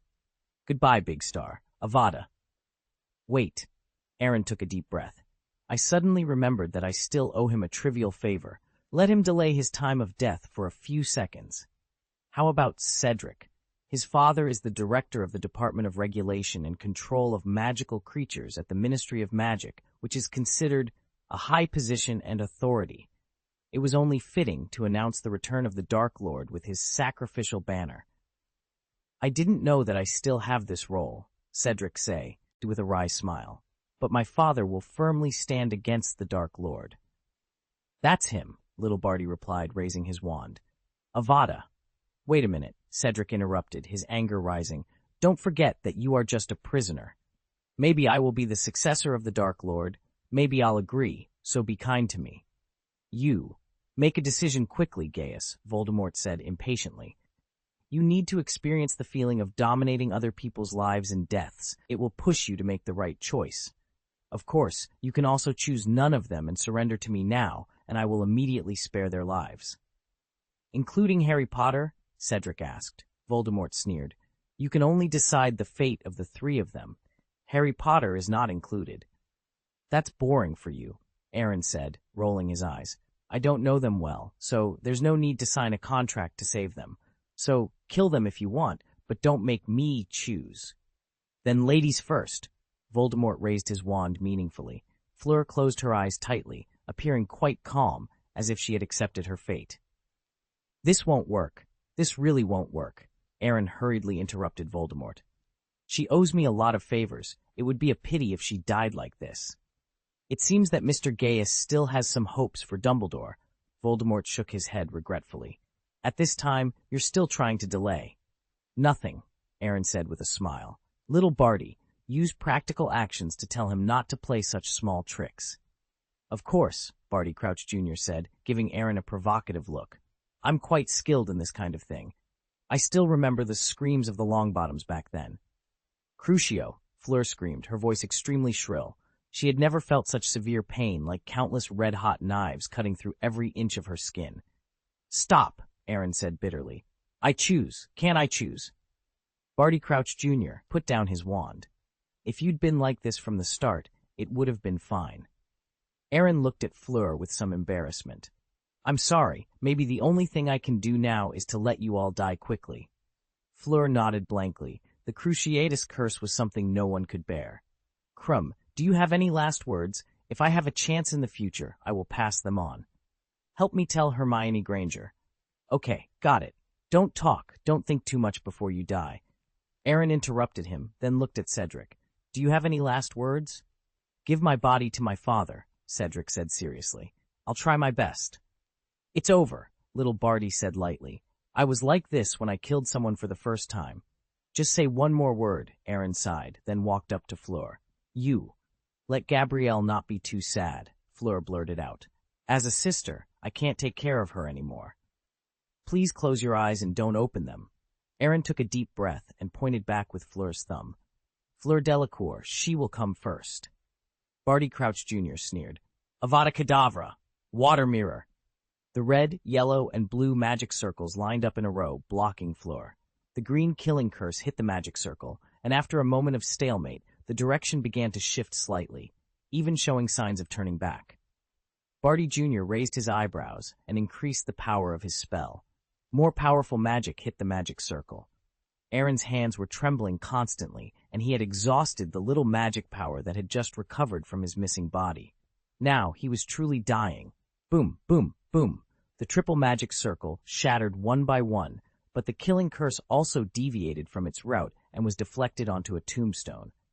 Not bad magic, Voldemort admired. You can actually deflect the killing curse, but it's not enough. It's a pity that your magic power is not enough. Otherwise, my servant would have died under your spell, Voldemort sneered. Originally, I planned to save this little bit of magic power for myself to apparate, Aaron said with a helpless smile. But I can't just stand by and watch them die. You can't apparate from where you are held, so you can rest assured about that, Voldemort assured him. Little Barty, Mr. Gaius is very resistant to choices, so you better do it. Yes, master, little Barty replied coldly. He then cast a killing curse straight at Delacour. Aaron gritted his teeth, stepped in front of her, and tightly closed his eyes. No, he shouted. Voldemort roared angrily. Little Barty was also flustered. Voldemort valued Aaron highly, and if he died, little Barty might be punished. At that moment, a dazzling white light appeared in front of Aaron, repelling the killing curse and sending little Barty flying. Simultaneously, 6 other figures landed around Aaron, forming a protective circle. The sudden scene gave the captives a glimmer of hope. They didn't know who these newcomers were, but it was clear they were there to repel the Death Eaters. Who are you? Voldemort demanded coldly. He could sense that these people were not weak. Any one of them could probably take on 3 Death Eaters, especially the one in the lead who made him feel a bit threatened. Nice to meet you, Lord Voldemort, the leader said politely. We are not your enemies. We came here specifically to ensure the safety of the young master. After speaking, the leader turned to Aaron. Master, we shouldn't delay any longer. We were cutting it really close. Chapter 411. Nobody? The Dark Lord's Compromise Boom. Without saying a word, Aaron punched Jins on the left side of the face. Although he was very tired, he still mustered all his strength to swing that punch. Jins rubbed his sore cheek, forced a smile, and said, If it makes you feel better, young master, you can punch me a few more times. Aaron took a few deep breaths, barely suppressing the anger in his heart. From my birth until now, this is the first time I've seen you all together. It's really rare. But it's been almost an hour since I sent out the signal for help. You should have arrived by donkey cart. Jins hesitated for a moment, then spoke seriously. This is the rule of the Gaius family. To prevent future generations from bullying others, we cannot take action unless your life is in danger, young master. Don't fool me with bullshit rules. Just tell me, when did you arrive? We arrived right after you sent out your distress signal, young master, but we hid ourselves in a special way. Hearing this, Aaron's temper flared, and the anger in his eyes seemed to solidify. So, you just watched me get injured and bleed, fighting with others, and did nothing? You can't say that, Jins immediately explained. We were prepared. Rollo recorded your entire battle, and I will make a copy to give to Miss Adrian, as she specifically requested.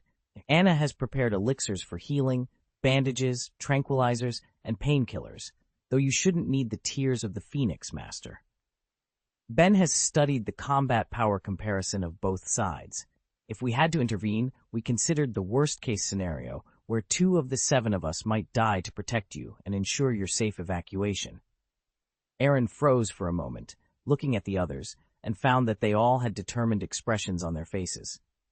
He was speechless for a while, and half of his anger subsided. He wanted to curse, but couldn't bring himself to be rude to the men willing to risk their lives for him. You delayed time just to wait for them? Voldemort mused thoughtfully. Are these your guards? Otherwise. Aaron slowly rolled up his sleeves, revealing the pattern of the world tree.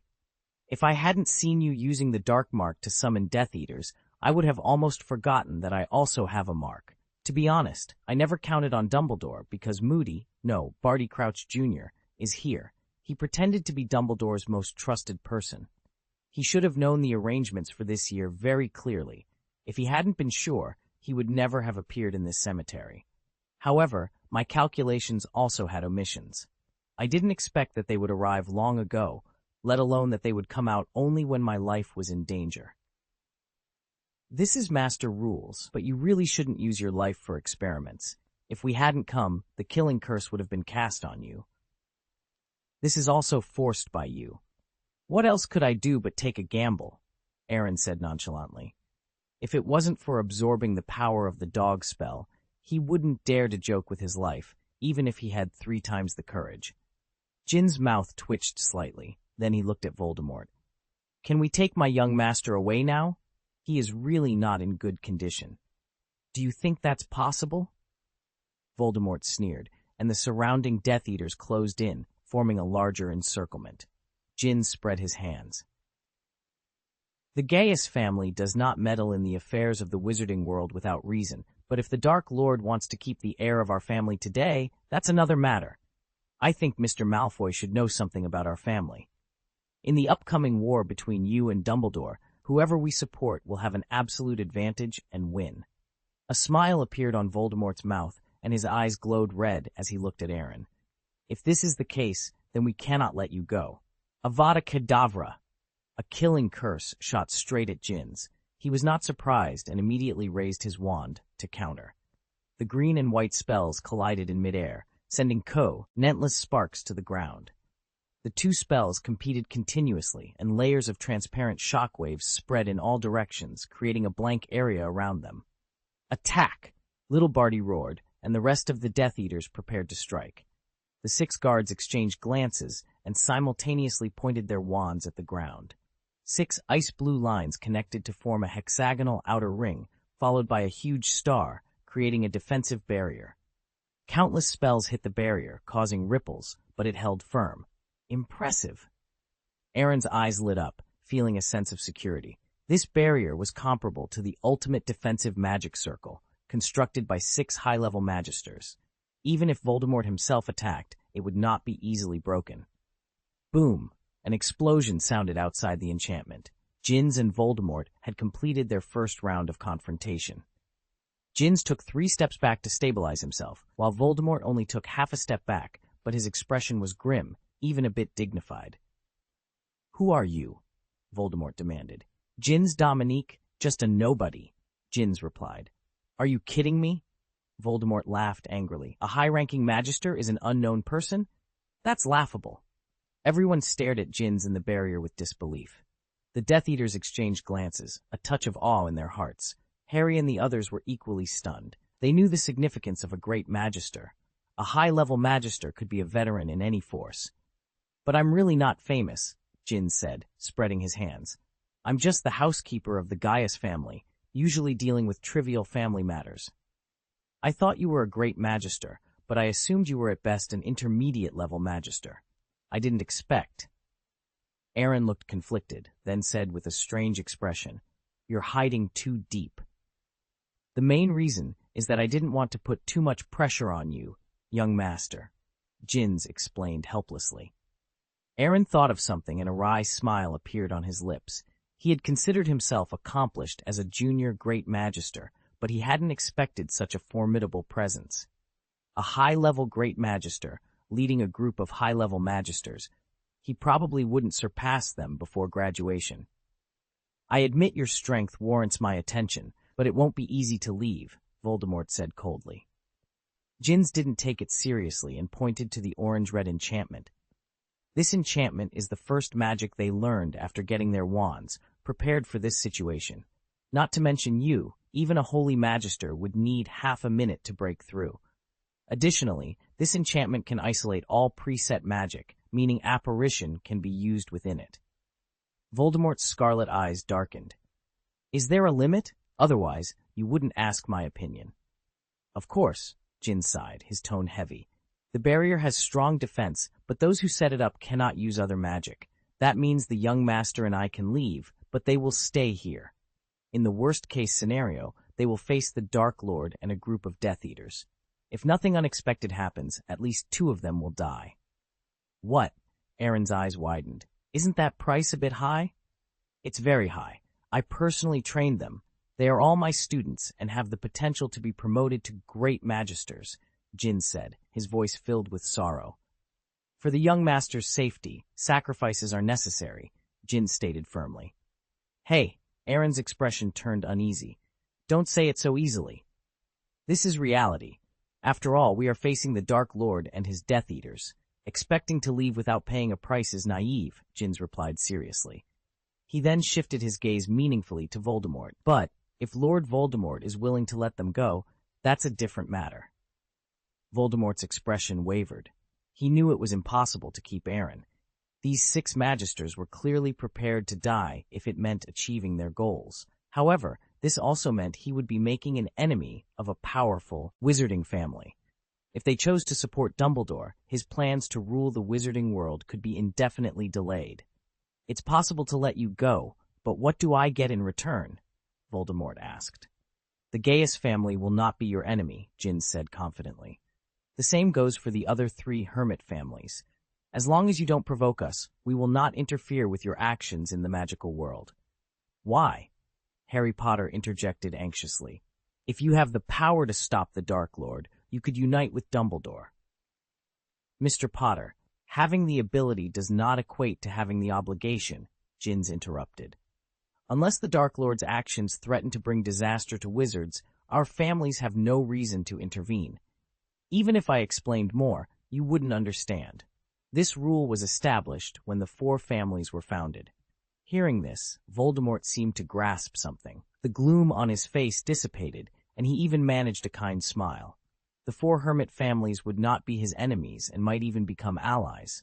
They wouldn't support any side overtly, but would maintain order for the winning side, which aligned with his goals. No wonder your families have existed for thousands of years, Voldemort said appreciatively. I like people who understand the current situation. I can let you go. Jins and Aaron exchanged glances, realizing that Voldemort might have misunderstood something. Understanding the current situation alone couldn't sustain a wizarding family for thousands of years. Their survival and development were due to the talents and heritage left by their ancestors. However, they saw no need to explain this to Voldemort. Chapter 412, The Drop of the Moon Makes a Deal. You have to find a way to save yourself, Aaron thought, his mind racing for a solution. But I have a little question before I let you go, Voldemort said seriously, pointing his wand straight at Aaron. I won't take the initiative to be your enemy, but will you take the initiative to trouble me? No, I can guarantee that, Aaron replied. Don't talk too much, Voldemort smiled meaningfully. After all, Mr. Gaius and my enemy are friends, and it is inevitable that we will not help them in the future. You can rest assured that if the young master takes the initiative to intervene in disputes in the magical world, it will be his personal behavior and has nothing to do with the Gaius family. If he died in this dispute, it would only be a lack of strength, and the Gaius family will not hold you accountable, Jins interjected. Aaron blinked blankly, taking a long time to recover. I wondered again if I was their own. There is no doubt about it. The young master is definitely his own. What the subordinate just said is also the family's ancestral precepts, to prevent some heirs from acting on their own will and relying on their identities to coerce the family into unnecessary incidents, Jins explained. Aaron felt a strange sense of detachment from his family's cold pragmatism. Why do these words sound weird, and there is a kind of pointing at Sanghuai, he muttered to himself. Then there's no problem, let's go, Voldemort said generously. Aaron hesitated for a moment, then looked at the other people tied to the pillar. Can you let them go too? Aaron, don't you feel a little greedy? Voldemort sneered. I let you go because it would be a pity to kill you on the one hand, and because you will not become my enemy on the other, but they will obviously be my enemies. Although I don't care about these ants, they will make me feel unhappy. Aaron turned to look at Jins, hoping for his help. Jins pretended to rub the fist marks on his face, completely turning a blind eye. He was only responsible for saving his own young master, and he had nothing to do with what happened to the others. When Cedric and the others saw this scene, they couldn't help but feel a little disappointed. They knew they had no right to blame others for not helping them, but the reality of their fate still stung. But if you're willing to say yes, Voldemort began. I won't work for you. It's useless to talk about breaking the sky, Aaron interrupted. It can be seen that you will not give in, Voldemort said flatly. I mean, you can be my student. As long as you promise to be my student, I will let them go immediately. I will teach you all the dark arts I know without reservation, which Hogwarts can't do, and neither can Dumbledore. Ha ha! Aaron curled his lips in disdain, a clear look of disgust flashing in his eyes. Does he need a teacher? Learn about more than 20 ancestors. In addition to those old immortals, there is also a huge library in his house. Is there any knowledge in it? He thought. It seems that they are not interested. Let's watch them die, Voldemort declared. Wait, Aaron said hastily, struggling for a while before looking at Voldemort. Maybe we can make a deal you can't refuse. Let's hear it, Voldemort asked with interest. Aaron let out a long breath and took out a small bottle of purple solution from the magic circle. Jin's pupils shrank slightly. I got this by accident when I was traveling, Aaron said, lying with a serious expression. The moondrop was rewarded by the system, but it could not be ruled out that this kind of magic potion had appeared in the magical world. Do you know? Aaron asked. I understand a little bit, Jins nodded solemnly. It is a magic potion extracted from the essence of moonlight. The preparation process is extremely cumbersome and the yield is extremely low. It will also affect the surrounding environment and even the will of creatures to a certain extent. What about the effect? Voldemort asked, Ed unhurriedly. Remove all the negative effects of magic, Aaron said with a meaningful smile. This moondrop can restore your normal appearance and even eliminate some of the defects in your soul.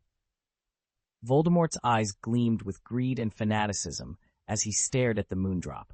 He had pursued immortality for a long time, but the journey was fraught with obstacles, primarily those related to the soul.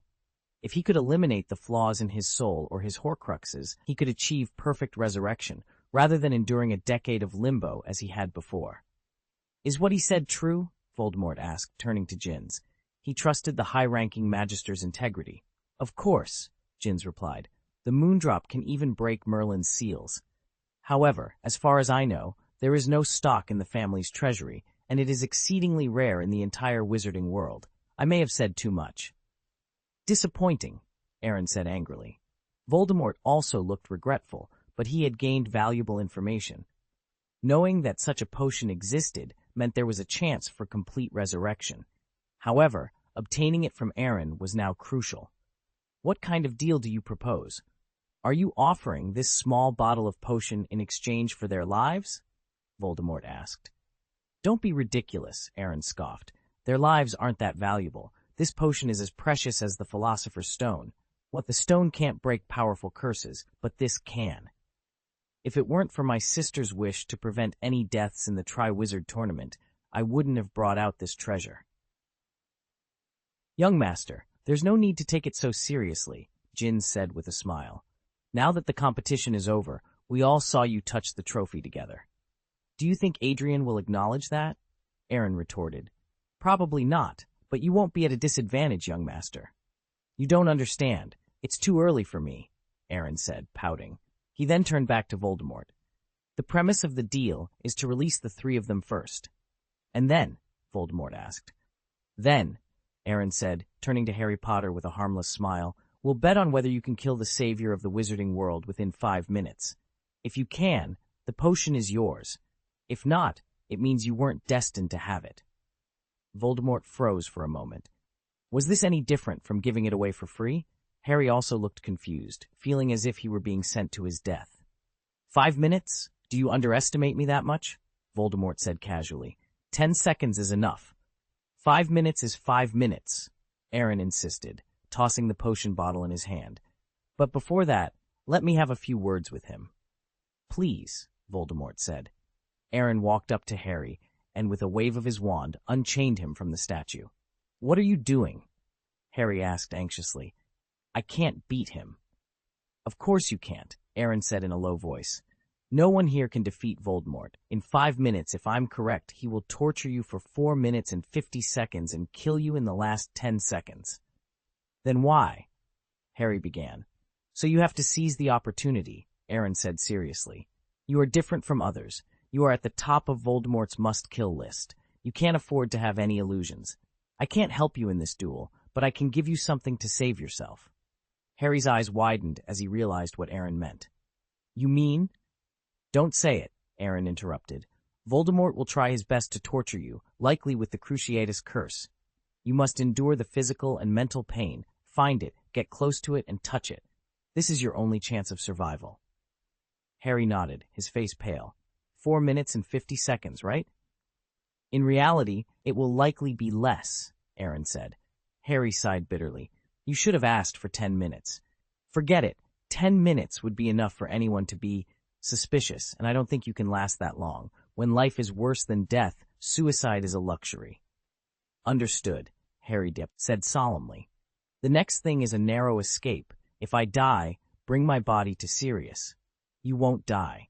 I have a way to save you. Aaron hesitated for a moment, then said seriously, but you'd better not let me use it, or you will have to work for me to pay off the debt for the rest of your life. Aaron wasn't referring to the dog spell. The divine power of immortality had been completely absorbed by him, and it could only affect him alone. However, he also had a bottle of resurrection potion, which could bring people who died within an hour back to life. If it were before, he would have been reluctant to let others use it, but after gaining the power of immortality, the value of this bottle of medicine wasn't as high to him. Saving Harry's life to trouble Voldemort was a good decision. Harry also thought of the priceless bottle of potion in Aaron's possession and was immediately moved to tears. Thank you. I warn you, don't rub your snot on my clothes. Harry, are you finished? Voldemort asked impatiently. It's over, Aaron said, stepping out of the way and giving Harry a push. Where's my wand? Harry asked timidly. Oh, Voldemort elongated his voice and mocked. Wizards cannot fight without wands. Barty Crouch Jr. licked his lips and threw a black wand in front of Harry. Wand? Aaron seemed to have thought of something and immediately shouted to Harry, when it's really a last resort, trust your wand. Harry forced a smile, taking it as encouragement for himself. Voldemort and a group of Death Eaters felt baffled and didn't take Aaron's words to heart at all. What do you mean by that? Could it be that the wand can help him last for 5 minutes? Fleur asked curiously. With her delicate mind, she felt there must be some deeper meaning in Aaron's words. Maybe, but it depends on luck, Aaron said with some uncertainty. I hope he won't have to use this spell. Chapter 413, Wizards Who Rely on Magic Wands, Flashback Spell. A red spark flew through the air, signaling the start of a 5-minute countdown. Voldemort and Harry stood more than 10 meters apart. Voldemort had a sinister grin on his face, his eyes glowing red, surrounded by a large group of supporters. Harry, on the other hand, was trembling, swallowing nervously, with no one standing behind him. The outcome of this duel seemed inevitable. Voldemort could overpower Harry Potter in every way. You should have learned how to duel, Voldemort said, bowing slightly. First, we must bow to each other. Come on, Harry. Etiquette is a must. Dumbledore wouldn't want you to forget your manners, would he? Harry was breathing heavily and made no attempt to bow. I said bow. Voldemort raised his wand slightly. Harry felt his body lose control, and despite his struggle, he bent down reluctantly. That's much better, Voldemort sneered. Now we duel. Crucio! Before Harry could steady himself, Voldemort's Cruciatus curse hit him, causing excruciating pain. He fell to the ground, twitching and screaming violently. Good job, Harry. Your parents would be proud, especially that rotten Muggle mother. Harry couldn't stand Voldemort mentioning his parents. Fighting through the pain, he cast a spell. But before the red light reached Voldemort, he deflected it with a casual wave of his hand. The spell had no effect and sent Harry flying several meters away. He lay on the ground, howling in pain, his eyes searching for the Triwizard Tournament trophy. The trophy was covered in mud, but its faint blue light was still visible, about 20 meters away, with no Death Eaters nearby. However, those 20 meters felt like an insurmountable distance. If Voldemort noticed his intentions, it would all be over. I'm going to kill you, Harry Potter. I'm going to destroy you, and after tonight, no one will ever question my power. After tonight, if people talk about you, they'll only remember how you begged me to kill you, and I, mercifully, agreed to your request. Stand up. With a wave of Voldemort's hand, Harry lost control of his body again and stood up from the ground.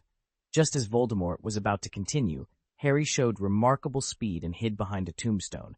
Boom! A spell hit the tombstone, and Harry clearly heard it crack. You mustn't turn your back on me. We're not playing hide-and-seek, Voldemort said grimly. You'll have to watch me when I kill you. I'll watch the light disappear from your eyes. You can't escape, Harry. Come out and duel without any pain. This is debatable, after all. I have never tasted death. Harry crouched behind the tombstone. He could see the Triwizard Tournament trophy, but he was certain that if he ran out, he wouldn't be met with the Cruciatus curse. But the killing curse. In this dire situation, he had no choice but to wait for death. Taking a deep breath, Harry gripped his wand tightly and rushed out from behind the tombstone. Expelliarmus! Avada Kedavra! The red and green lights collided, and the red light retreated at an alarming speed. Harry held on, gripping his wand with both hands, squeezing every bit of strength from his body. Just when he thought he was going to die, the red light suddenly became blindingly bright, even overwhelming Voldemort's magic. Seeing this, Death Eaters like Barty Jr. and Lucius were about to draw their wands to help. To them, this duel was full of unexpected factors and was not normal at all. "Leave it alone. Let me finish him," Voldemort called to the Death Eaters. "Don't move without my order. He's mine." The Death Eaters stopped in their tracks and surrounded Voldemort and Harry, watching intently. "It's triggered." Aaron breathed a sigh of relief. Maybe he can really save his life. "Trigger what?" Cedric asked. "The flashback curse," Jin said with a meaningful look. Aaron smiled. The young master should have expected it a long time ago. "You knew they would cast this spell?" Fleur asked. "Almost," Aaron shrugged. "After all, my uncle runs a wand shop and has a good memory. He can clearly remember every wand sold. He told me that Harry Potter and Voldemort's wands are made from the same phoenix feather. They are brothers in wands. The stalemate of the spells issued by the two wands is the condition for triggering the flashback spell." As he spoke, a dazzling golden glow appeared at the intersection of the red and green rays of light. Glittering gold threads connected Harry's and Voldemort's wands and shot upwards, forming a huge domed barrier that enveloped both of them. "He was able to draw even with the Dark Lord," Cedric said in shock, his eyes full of disbelief. "This is really overthinking," Aaron replied. "I can only say that they can't do anything to each other before the connection is broken. This is the biggest flaw of wizards in this era, relying too much on magic wands. Even the Dark Lord needs to use a wand to better control mana. It is ironic that a great magister at his peak is held back by a student who is not even a magister." "That's why you learned the magic circle?" Crumb asked. "It's all forced, but it seems worth it now. At least I won't rely on the wand," Aaron said with emotion. "Since the advent of the wand, wizards have been inseparable from it, and casting spells without a wand has even become a legend. But it's not incomprehensible. With convenient tools, who would spend time and energy researching other things?" The three of them looked at each other in blank dismay. Sure enough, there was a gap between people, but the gap was inevitably bigger. "At least, Harry Potter can survive 5 minutes, right?" Fleur changed the subject. 5 minutes wasn't a problem, but it ended up saving me a bottle of potion. You wouldn't be so naive as to think that after disconnecting, Voldemort would let Harry Potter go. "Then we can only watch?" Cedric asked unwillingly. Aaron raised his eyebrows and immediately made a gesture of invitation. "If you want to die, go yourself. I will never stop you." Cedric looked at the golden barrier not far away, as well as the Death Eaters surrounding him, and helplessly put down the wand in his hand. He still understood the difference between sending death and sacrificing. "Cut!" Aaron gave him a blank look.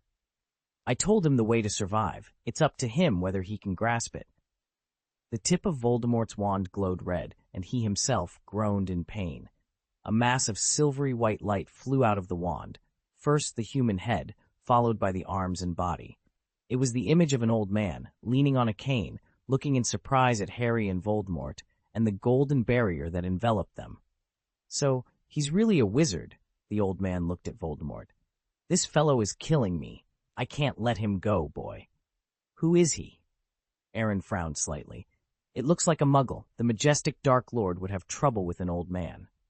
"Master," Jins came over and said, "many people disappeared during your time at Hogwarts. Bertha Jorkins, Barty Crouch, and him, Muggle, Frank Bryce. This is the information in the Muggle newspaper. The time was last August, and the place is the village where Voldemort was born." "So that's it," Aaron said suddenly. "It's probably because he was unlucky enough to discover Voldemort, and then he was silenced." At this time, another head appeared. This time it was a woman. She was as curious about the surrounding environment as the old man, and then she looked at Harry Potter, her eyes lingering on his scar for a second. "Hold on, Harry. Don't let him hurt you. This is Bertha Jorkins, the missing witch that the Ministry of Magic has been looking for," Jins introduced. "Good guy. They were all killed by Voldemort, and there will be no more Barty Crouch." No, probably not. Barty Crouch was killed at Hogwarts, and Voldemort hadn't been resurrected at that time. Another head emerged from the tip of Voldemort's wand. Harry's hands trembled visibly as he gripped his wand, and Voldemort's face was twisted with resentment. Lily Potter, Aaron said, his eyes wide. He had seen photos of Harry's parents and was particularly impressed with the woman who had cast the blood protection spell. Your dad is here too. He wants to see you. Hold on, you'll be fine, Lily said to Harry. That's his mother, Fleur said, her expression complicated. Aaron nodded. No doubt his father will be next. This is really interesting. Harry dreamed of seeing his parents again, but he never expected that the person who would fulfill his wish would be Voldemort, the one who ruined his family. These ghosts are enough to buy him some time, increasing his chance of survival significantly. That said, the three of you should be very grateful to me. Otherwise, you would also be among the ghosts. The three looked at each other and nodded, still in disbelief. Moments later, Harry's father, James Potter, emerged from the tip of his wand. He and Lily stood on either side of Harry. Harry, when this connection breaks, you need to grab the portkey. We can only stay for a short while to buy you time. Do you understand? James said. Harry nodded earnestly. His wand was becoming increasingly difficult to control, but looking at his parents, he held on tightly and refused to let go. Break off! Baby, be ready, Lily urged. Break off! Break off! Harry growled, jerking his wand upwards with all his strength. The golden thread snapped, and the barrier vanished. The ghosts of those killed by Voldemort surged towards him, blocking his vision. Harry ran faster than he ever had in his life, knocking aside 2 Death Eaters. One of them fell into a patch of dirt, and his right hand happened to touch the trophy, emitting a blue light. Chapter 414, The Savior's Request and Concealing Part of the Truth. Whoosh! Colored lights flashed, and Harry disappeared along with the Triwizard Tournament trophy. No! Voldemort raised his head to the sky and roared. The well-baked duck that was almost in his grasp had flown away, and the anger in his heart was palpable. It's over. Aaron took a deep breath. Let's go. A group of Death Eaters immediately surrounded him, each with a cold look on their faces. But none of them made a move. Ah! Ginnis sighed deeply and said sarcastically, The Dark Lord may not keep his promises, but the descendants of Salazar Slytherin must have some grace. Let them go, Voldemort ordered through gritted teeth. But Barty Crouch Jr. showed hesitation. I said, let them go, Voldemort repeated emphatically. I mean what I say. The Death Eaters dispersed to make way. Ginnis smiled slightly, turned around, gave a simple salute to Voldemort, and then apparated with 6 other guards, along with Aaron, Cedric, and the others. Hogsmeade Village. The 11 of them landed steadily in an open space outside the village. Looking at the familiar streets and shops, Cedric and the others were sure they were finally out of danger. Hogwarts is inconvenient for apparition. Here is just right, Jin said, then looked at his hand. The mission is completed. You can go back. Wait, Aaron said. At least introduce me. It's been more than 10 years, and I haven't even recognized everyone, which is somewhat unreasonable. It's not the time yet, Ginnis said flatly. It's no good getting too familiar with them before you have enough self-protection ability, young master. Hearing this, Aaron was speechless and no longer prevented them from leaving. If they were not familiar with them, they could be guards or even dead soldiers. But once they got to know them well, they would be easy to get attached. At least he would not regard them as expendable. Thank you very much, Cedric said sincerely. Thanks to you, we saved our lives. You're welcome. Saving you was just incidental, Jin said bluntly. Besides, I don't like you very much because your father insisted on taking me back to the Ministry of Magic at the Quidditch World Cup last year. Cedric, Dad is also brave enough. This boss can have a brief confrontation with the Dark Lord. Master, are you going back to Hogwarts by yourself, or should I escort you for a while? What do you think? Aaron said angrily. Understood.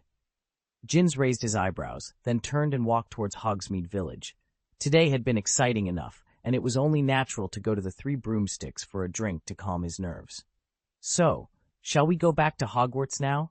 Fleur asked, looking at Aaron. Of course, I don't want to sleep outside at night, Aaron nodded, then changed the topic. But before that, you three have to promise me something. What is it? Crumb asked. We won't say no if we can. On the road, Aaron praised. First of all the grievances between us have been wiped out. Although I don't want to admit it, it was my idea to touch the trophy together after all. Saving everyone's life is nothing to owe. This isn't appropriate, Cedric laughed awkwardly. If it wasn't for your idea, we might not have lived to touch the portkey, and we would have been killed in the maze by Barty Crouch Jr. Fleur and Crumb nodded in agreement. The favor they owed this time was not ordinary. It's easy to say that it's a write-off, but they couldn't accept this way of taking advantage. That's it! Aaron didn't care. It's not that he looked down on these three people, but because of their talents and backgrounds, they wouldn't be able to live long enough for this life-saving grace. In this case, it might as well be forgotten. At least both parties could relax a bit. But the next moment, Aaron's expression became extremely serious, and he continued. Secondly, you must keep what happened tonight a secret. At least you can't tell about my achievements, otherwise my campus life in the future may be ruined. The three of them exchanged puzzled glances, not understanding what Aaron meant. After a moment, Fleur spoke up, a bit embarrassed. What should we say if others ask? Just tell them you fainted and woke up in Hogsmeade Village, Aaron replied without hesitation. Though his answer was somewhat dismissive, it was effective. You can't wake someone pretending to be asleep, even if you know they're faking it. What about Harry Potter? Crumb asked, looking uncomfortable. He went back to school before us, and might have told the referees what happened. Don't worry about him, Aaron said warily. Just stick to the story. As for Harry, it's pure nonsense. I'm just an average fourth-year wizard. How could I possibly stand against so many Death Eaters? Cedric hesitated, frowning slightly. We can cover for you, but this is a serious matter. The news of Voldemort's resurrection can't be hidden. Aaron tapped his chin thoughtfully. The 5 Triwizard Tournament champions were taken to a cemetery by a portkey and trapped by Voldemort and his followers. Gaius was unlucky and got hit by a stunning curse. The remaining 4 of you witnessed his resurrection. Because the Dark Lord's power is overwhelming, you all fell into a coma. Beyond that, you don't know anything. The 3 of them were silent. At Hogwarts, on the Quidditch pitch, Harry fell hard. His entire body ached, and his head was spinning. Exhausted, he could only wait for someone to find him. After a while, a figure approached, but Harry's eyes were so tired they were nearly closed, and he couldn't see who it was. The figure felt familiar, though.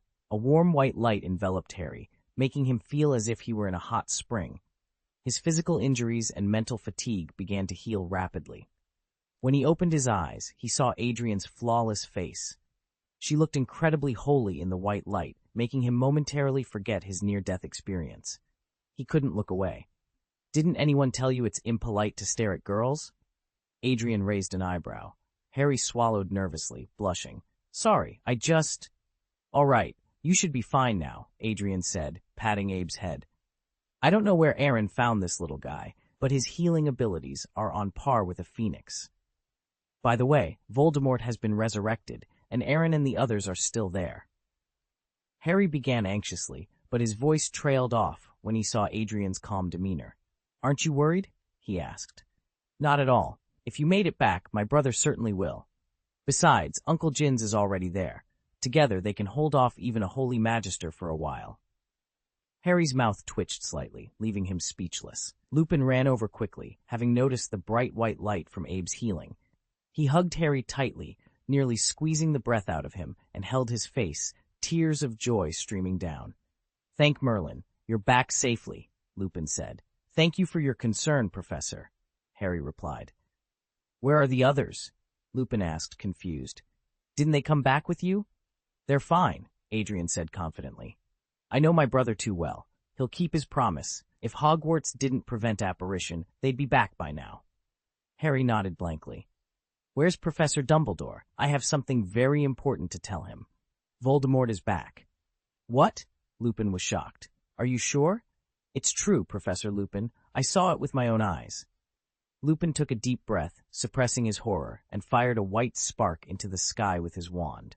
Sparks exploded in the night sky. It didn't take long for Dumbledore to rush over, with Professor McGonagall and Professor Snape following closely behind him. "Professor, what we have been worrying about has finally happened," Lupin said solemnly. "The Dark Lord is back." Dumbledore nodded and replied in a deep voice, "Severus found out." "Is he the only one back?" Snape asked, looking sullenly at Harry. "Where are the others? Where's Gaius?" "They should be fine," Harry said, though not confidently. He didn't know whether Voldemort would keep his promise to let the others go. "Should? You tell me they should be fine?" Snape snapped. "Aaron is sure to be fine," Harry added hastily. "The others should be fine too." "Calm down, Severus," Dumbledore reassured him. "Shouldn't we ask Harry what happened first?" "Now?" Lupin looked at Dumbledore earnestly. "At least give Harry a rest. I'm sure my office is much more comfortable than the grass, and there are people waiting for him there. You know who, and he cares about Harry as much as you do." Lupin nodded slightly upon hearing this, and carefully helped Harry up. "Minerva, please inform Madame Pomfrey and ask her to send Alastor to the ward. In addition, prepare a few more beds. There may be more than one patient tonight. Severus, tell Fudge to come to my office. By the way, find Filch and ask him to stand guard at the gate of the castle. Once they find Aaron, they will also take him to my office." "Understood." Professor McGonagall nodded immediately. Snape glared at Harry, then turned and left. "Professor Moody found it?" Harry asked. "Abe found it. If there is no accident, you will see him in the ward later," Adrian said with a smile. After Aaron disappeared, he panicked and ran to the Defense Against the Dark Arts office aggressively. He originally wanted to find some of Moody's personal belongings to follow the scent and start tracking, but accidentally found a particularly tightly locked box. A burst of dragon flame spewed out, revealing Alastor Moody locked in a chest. Probably because of the polyjuice potion, his life was not in danger. He was just under the Imperious curse, very weak, and half of his hair was pulled out. Chapter 415. The stubborn Minister of Magic just doesn't believe in this evil. In the principal's office, Dumbledore arranged for everyone to sit down while he took his place behind the desk. Fawkes, the Phoenix, shuddered upon seeing Abe and felt uncomfortable. It immediately flew down from its perch and landed in front of Dumbledore, seeking a sense of security. "Miss Klein, can you take a fancy to Gaius's pet?" Dumbledore said helplessly. "It has cast a lot of shadow on Fawkes." "Abe is very good," Adrian said, stroking Abe's back. The creature nodded in cooperation. "Harry, what happened?" Lupin couldn't help but ask. "Wait until everyone is here," Dumbledore replied. "Harry's condition is not very good. What he needs is company." As he finished speaking, a large black dog emerged from the corner. It glanced at Adrian warily before slowly approaching Harry, its eyes filled with human concern and worry. "It's okay, I'm fine," Harry said reluctantly. Lupin poured Harry a glass of warm water and said softly, "Take a break now." Harry gulped it down, leaned back in his seat, closed his eyes, and fell into a deep sleep. When he opened his eyes, he met Professor Snape's cold gaze and immediately shivered. "Harry," Fudge said with a forced smile, "Dumbledore said you have something to tell us?" "Harry, you know the seriousness of the matter," Dumbledore said. "Say everything you know, and don't hide anything." Harry took a deep breath and recounted what had happened after they came into contact with the Triwizard Tournament trophy.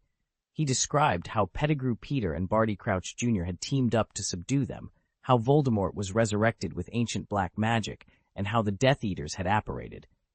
"Wait, you said the Dark Lord was resurrected?" Fudge turned pale but forcibly suppressed his panic. "Stop joking. This is simply impossible." "It's true," Harry said anxiously. "Barty Crouch Jr. was smuggled out of Azkaban by his father, and Voldemort found out about his existence from Bertha Jorkins and the Triwizard Tournament. He and Pettigrew got him out, subdued Alastor Moody, and made a polyjuice potion from his hair, just to catch me at the Triwizard Tournament." Fudge kept nodding and patted Harry on the shoulder after he had finished speaking. "Nice imagination, Harry. You may be overly frightened, but that's all right. I believe Madame Pomfrey will provide you with a sufficient amount of tranquilizers." "Mr. Key." "Harry, sleep well. You won't have such nightmares when you wake up," Fudge interrupted. "The matter of Pettigrew is still confusing, and I won't make any comments. But Barty Crouch Jr. has been dead for so long that it's impossible for him to be resurrected to help you-know-who make a comeback. Alastor Moody can prove that he knows Barty Crouch Jr., Dumbledore said lightly. Fudge blinked, his brow furrowing slightly before relaxing again. Alastor has been under the Imperious Curse for a long time. Moreover, his mental state was not very good. Some people even said that he was a mentally disturbed murderer, always suffering from paranoia of persecution. A strange smile appeared on Fudge's face. Dumbledore, you don't really believe a child's words completely, do you? Of course I believe Harry, Lupin said immediately. Pay attention to your identity, Lupin, Fudge said impatiently. The reason you can stand here is because the eldest lady of the Klein family vouched for you. With all due respect, what werewolves believe seems a little false to me. After a moment's silence, Sirius barked and bared his sharp fangs at Fudge. I believe Harry, too, sighed Dumbledore. At least it explains everything that happened after Bertha Jorkins disappeared last summer. Well, what about the evidence? Fudge glanced at Harry Potter. So far, it's been a child's story. Alastor has a mental problem, and his testimony has very low credibility, let alone Barty Jr. and Sirius, who are dead in most people's minds. I saw Voldemort's return with my own eyes, and my scar is still. Harry, Fudge said stubbornly, it's the first time I've heard that scars can act like alarm bells. I also saw Death Eaters, and I can name them clearly. Lucius Malfoy, Harry insisted. Absurd. Malfoy was acquitted long ago. The Malfoys are an ancient wizarding family that have always donated generously to good causes, Fudge retorted, his face darkening. His relationship with Malfoy was fairly close. If Malfoy were a Death Eater, would Fudge still be able to sit securely as the Minister of Magic? And McNeil, Harry continued undeterred. He has also been acquitted and is currently working for the Ministry of Magic. Crabbe, Goyle, Avery. Enough, Harry Potter, Fudge shouted angrily. These people you're talking about were all acquitted of being Death Eaters 13 years ago. And as far as I know, you have a bad relationship with Malfoy, Crabbe, and Goyle. McNeil is Buckbeak's executioner, and you must not like him either. But avenging private grievances can't go too far. Stigmatizing them as Death Eaters will have a very bad impact on their reputation and their current lives. Sirius growled and bared his teeth, unable to contain his anger any longer. But before he could act, Lupin held him back tightly. You can't attack the Minister of Magic in the headmaster's office at Hogwarts. Sirius calmed down, but continued to glare at Fudge, who swallowed nervously. In short, in my opinion, the resurrection of the Dark Lord is nonsense. You are determined to create a panic that will destroy all the hard work we have been doing for the past 13 years, Fudge declared. You fool, Professor McGonagall yelled. Bertha Jorkins and Barty Crouch are dead. Doesn't that explain the problem? My dear lady, Fudge's face turned purple with anger. Be careful with your words. They are just missing, and the Ministry of Magic is doing its best to find them. Everyone fell silent, stunned by Fudge's stubbornness. May I interject? Adrian said calmly, then looked at Harry. Assuming what you said is true, that Voldemort has been resurrected. I'm telling the truth, Harry said emphatically. Okay, so what happened after Voldemort's resurrection? How did you come back safe and sound with the help of the portkey, and what happened to the others? Fudge seemed to have grasped a point and immediately turned the tables, asking with a serious face, Yes, where are the others? That's suspicious, Harry Potter. Minister Fudge, Adrian interjected meaningfully. Can we let Mr. Potter finish first? Of course, Fudge said resentfully, his earlier momentum waning. Harry pursed his lips and continued to recount the events. He described how Aaron had single-handedly killed a third of the Death Eaters, delayed them until reinforcements arrived, and made a bet with Voldemort. He detailed Aaron's abilities, including his apparition, the patron saint of the Holy Dragon, the ultimate magic circle, and the magic guns. Dumbledore and the others exchanged looks of disbelief. They knew about Aaron's magical talent, but what Harry described seemed incredible. On the contrary, Adrian smiled slightly, as if he had expected this. Her younger brother had only revealed a part of his strength during the Triwizard tournament, almost deceiving her, but an unexpected event had exposed him. Ab, the proud dragon, raised his head high. The patron saint of the Holy Dragon. Who else could it be? This is madness, Dumbledore, Fudge said with a strange smile. Harry Potter is clearly under some kind of jinx. He saw hallucinations. It is true. No one will believe that this is true, Fudge said confidently. You said that Mr. Jins is a high-ranking magister. I can hardly believe it. After all, can the Gaius family really afford such a wizard? But Aaron is just a 15-year-old student. How could he have fought so many dark wizards? It's ridiculous. Perhaps it is true? Dumbledore stood up, his eyes shining brightly. Aaron has excellent talents, and it's possible that he could achieve such feats at the age of 15. Dumbledore, you are recognized as the most talented wizard of this century. Let me ask you, could you apparate when you were 15? Could you defeat a dozen powerful dark wizards? Could you summon 2 Patronuses? Or could you set up a defensive barrier that blocks dozens of dark wizards? Dumbledore was momentarily speechless. He then turned to look at Adrian, who was sitting beside him. Miss Klein, you know Aaron best. What do you think? Of course, I observed everything, Adrian said casually. Whether Harry Potter is telling the truth or not can be determined once the others return. But if I were Harry Potter, I would definitely hide part of the truth, or simplify the battle process. At the very least, I wouldn't mention the apparition, the magic circle, and the Patronus. After all, these are secrets that Aaron doesn't want others to know, right? Harry Potter, Chapter 416, Perjury and the Weight of Life-Saving Grace. Click. A thunderbolt from the blue suddenly exploded in Harry's heart, followed by a torrential downpour of regret. He had accidentally sold out Aaron, but it was never his intention. The damage, however, was done, and it seemed too late to repent. Admitting in front of everyone that what he saw was an illusion was not an option.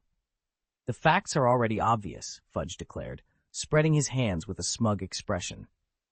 This is an action planned by a Death Eater to spread the terror of you-know-who. The fake Moody may have come to Hogwarts due to some mental instability. Harry and the others were intimidated and retaliated against by dark forces, but the resurrection of the Dark Lord is absolutely non-existent. Fudge, Dumbledore said seriously, emphasizing each word. Voldemort has returned. You must accept this reality and take measures so that we can still save the situation. The first and most important step is to free Azkaban from the control of the Dementors. Impossible, Fudge retorted angrily. If I make such a resolution, I will definitely be kicked out of office. It's because of the Dementors stationed in Azkaban that we can sleep soundly at night, isn't it? They are Voldemort's most dangerous allies. If you let them guard Voldemort's most loyal servants, it's no different from setting them free. Those Dementors won't be loyal to you. Voldemort can offer them far more power and pleasure than you ever could. If Azkaban remains under their control, they will bring Voldemort's former loyal servants back to him, and he will easily regain the terror of 13 years ago. Fudge opened his mouth, looking furious, but he couldn't find the words to express his anger. In addition to this, you must take a second measure. Send a message to the Giants, Dumbledore continued. What nonsense are you talking about? Why should I send a letter to the Giants? Fudge demanded aggressively. It is not too late to extend the hand of friendship to the Giants before Voldemort woos them. He has done it before, offering them rights and liberties. Are you crazy, Dumbledore? Giants are cruel by nature. If people find out I have a relationship with Giants, my career will be over. Fudge, you are too obsessed with power, which clouds your judgment. Do as I say, take some steps, and the wizarding world will regard you as the greatest minister of magic that ever lived. But if no action is taken, the wizarding world will remember that you stood by and gave Voldemort a second chance to destroy the world we worked so hard to build. Fudge shook his head and backed away. This is impossible. This is too crazy. I can't bet my career on a child's unrealistic words. I'm telling the truth, Harry said again, but no one paid attention. All eyes were on Dumbledore, who let out a long sigh. Connolly, since you insist on going your own way, we have to part ways. You do what you see fit, and I will do what I must. Boom, boom, boom. Just as Fudge was about to speak, there was a knock on the door of the principal's office. Professor Dumbledore, Gaius and the others are back, Filch announced loudly.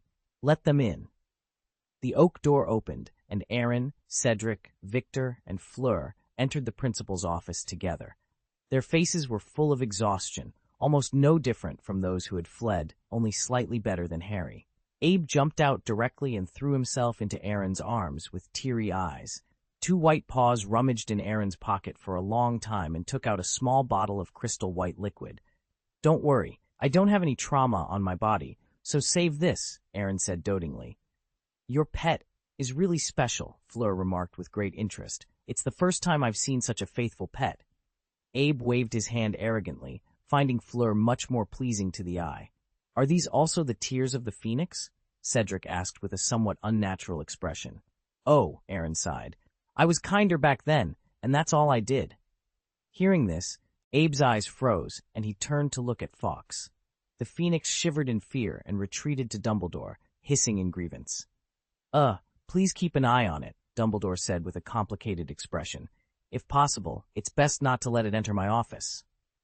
"Professor, don't be so stingy," Aaron said nonchalantly. "As the saying goes, the winner is king." He knew how rare phoenix feathers were. If he didn't bring Abe in, he had no reason to pluck the feathers. Bullying the principal's pet was hard to justify. But bringing Abe in, it would just be a fight among magical animals. It wouldn't be harmful to accidentally pull out a few feathers and collect some tears along the way.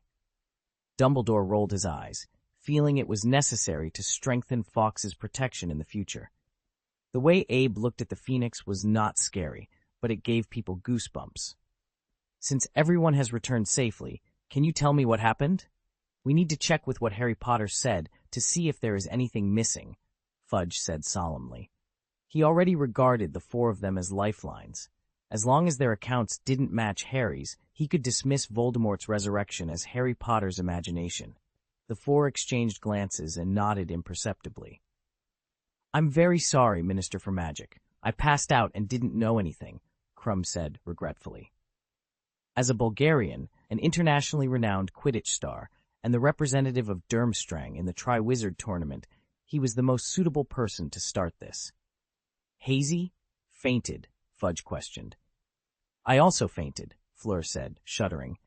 "I didn't know what happened at the time, but I suddenly lost consciousness." Cedric shrugged, saying nothing. "Gaius, what about you?" Fudge asked. "Minister, several of their senior wizards fainted. Do you think I could still stand upright?" Aaron replied. Fudge raised his eyebrows and continued. "But Harry Potter said that you fought a large number of Death Eaters and used several different high-level spells. You fought desperately for a third of them." "Are you kidding?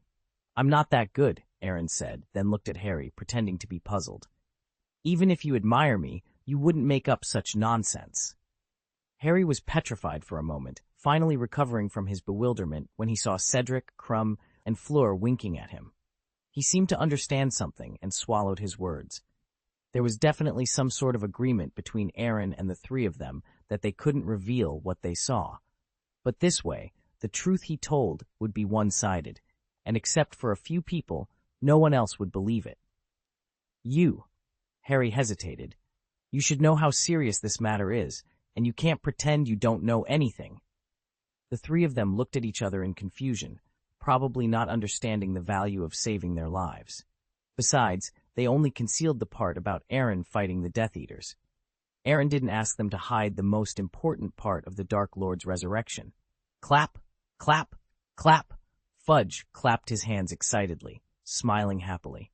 "I just said that Harry Potter saw hallucinations, and the story is really decent. The resurrection of the Dark Lord is completely impossible." "He's really resurrected," Krum said suddenly. Fudge almost choked. "Victor, didn't you say you passed out?" "He passed out after the Dark Lord was resurrected. His magic power is too powerful." "So did we," Cedric and Fleur said in unison. The corner of Fudge's mouth twitched violently. He moved his eyes to Aaron with difficulty and asked almost pleadingly, "Mr. Gaius, did you also see the resurrection of the Dark Lord?" "No," Aaron pretended to be terrified and smiled awkwardly. "I was knocked out by a spell just as I landed.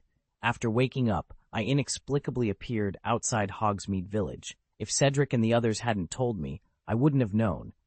I wouldn't have known that the mysterious man had been resurrected. It was truly terrifying." Fudge was speechless. Harry looked bewildered, and the others remained silent. Aaron had extricated himself perfectly from the situation.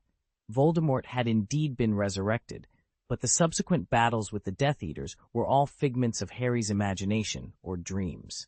As for how they managed to escape later, that remains a mystery.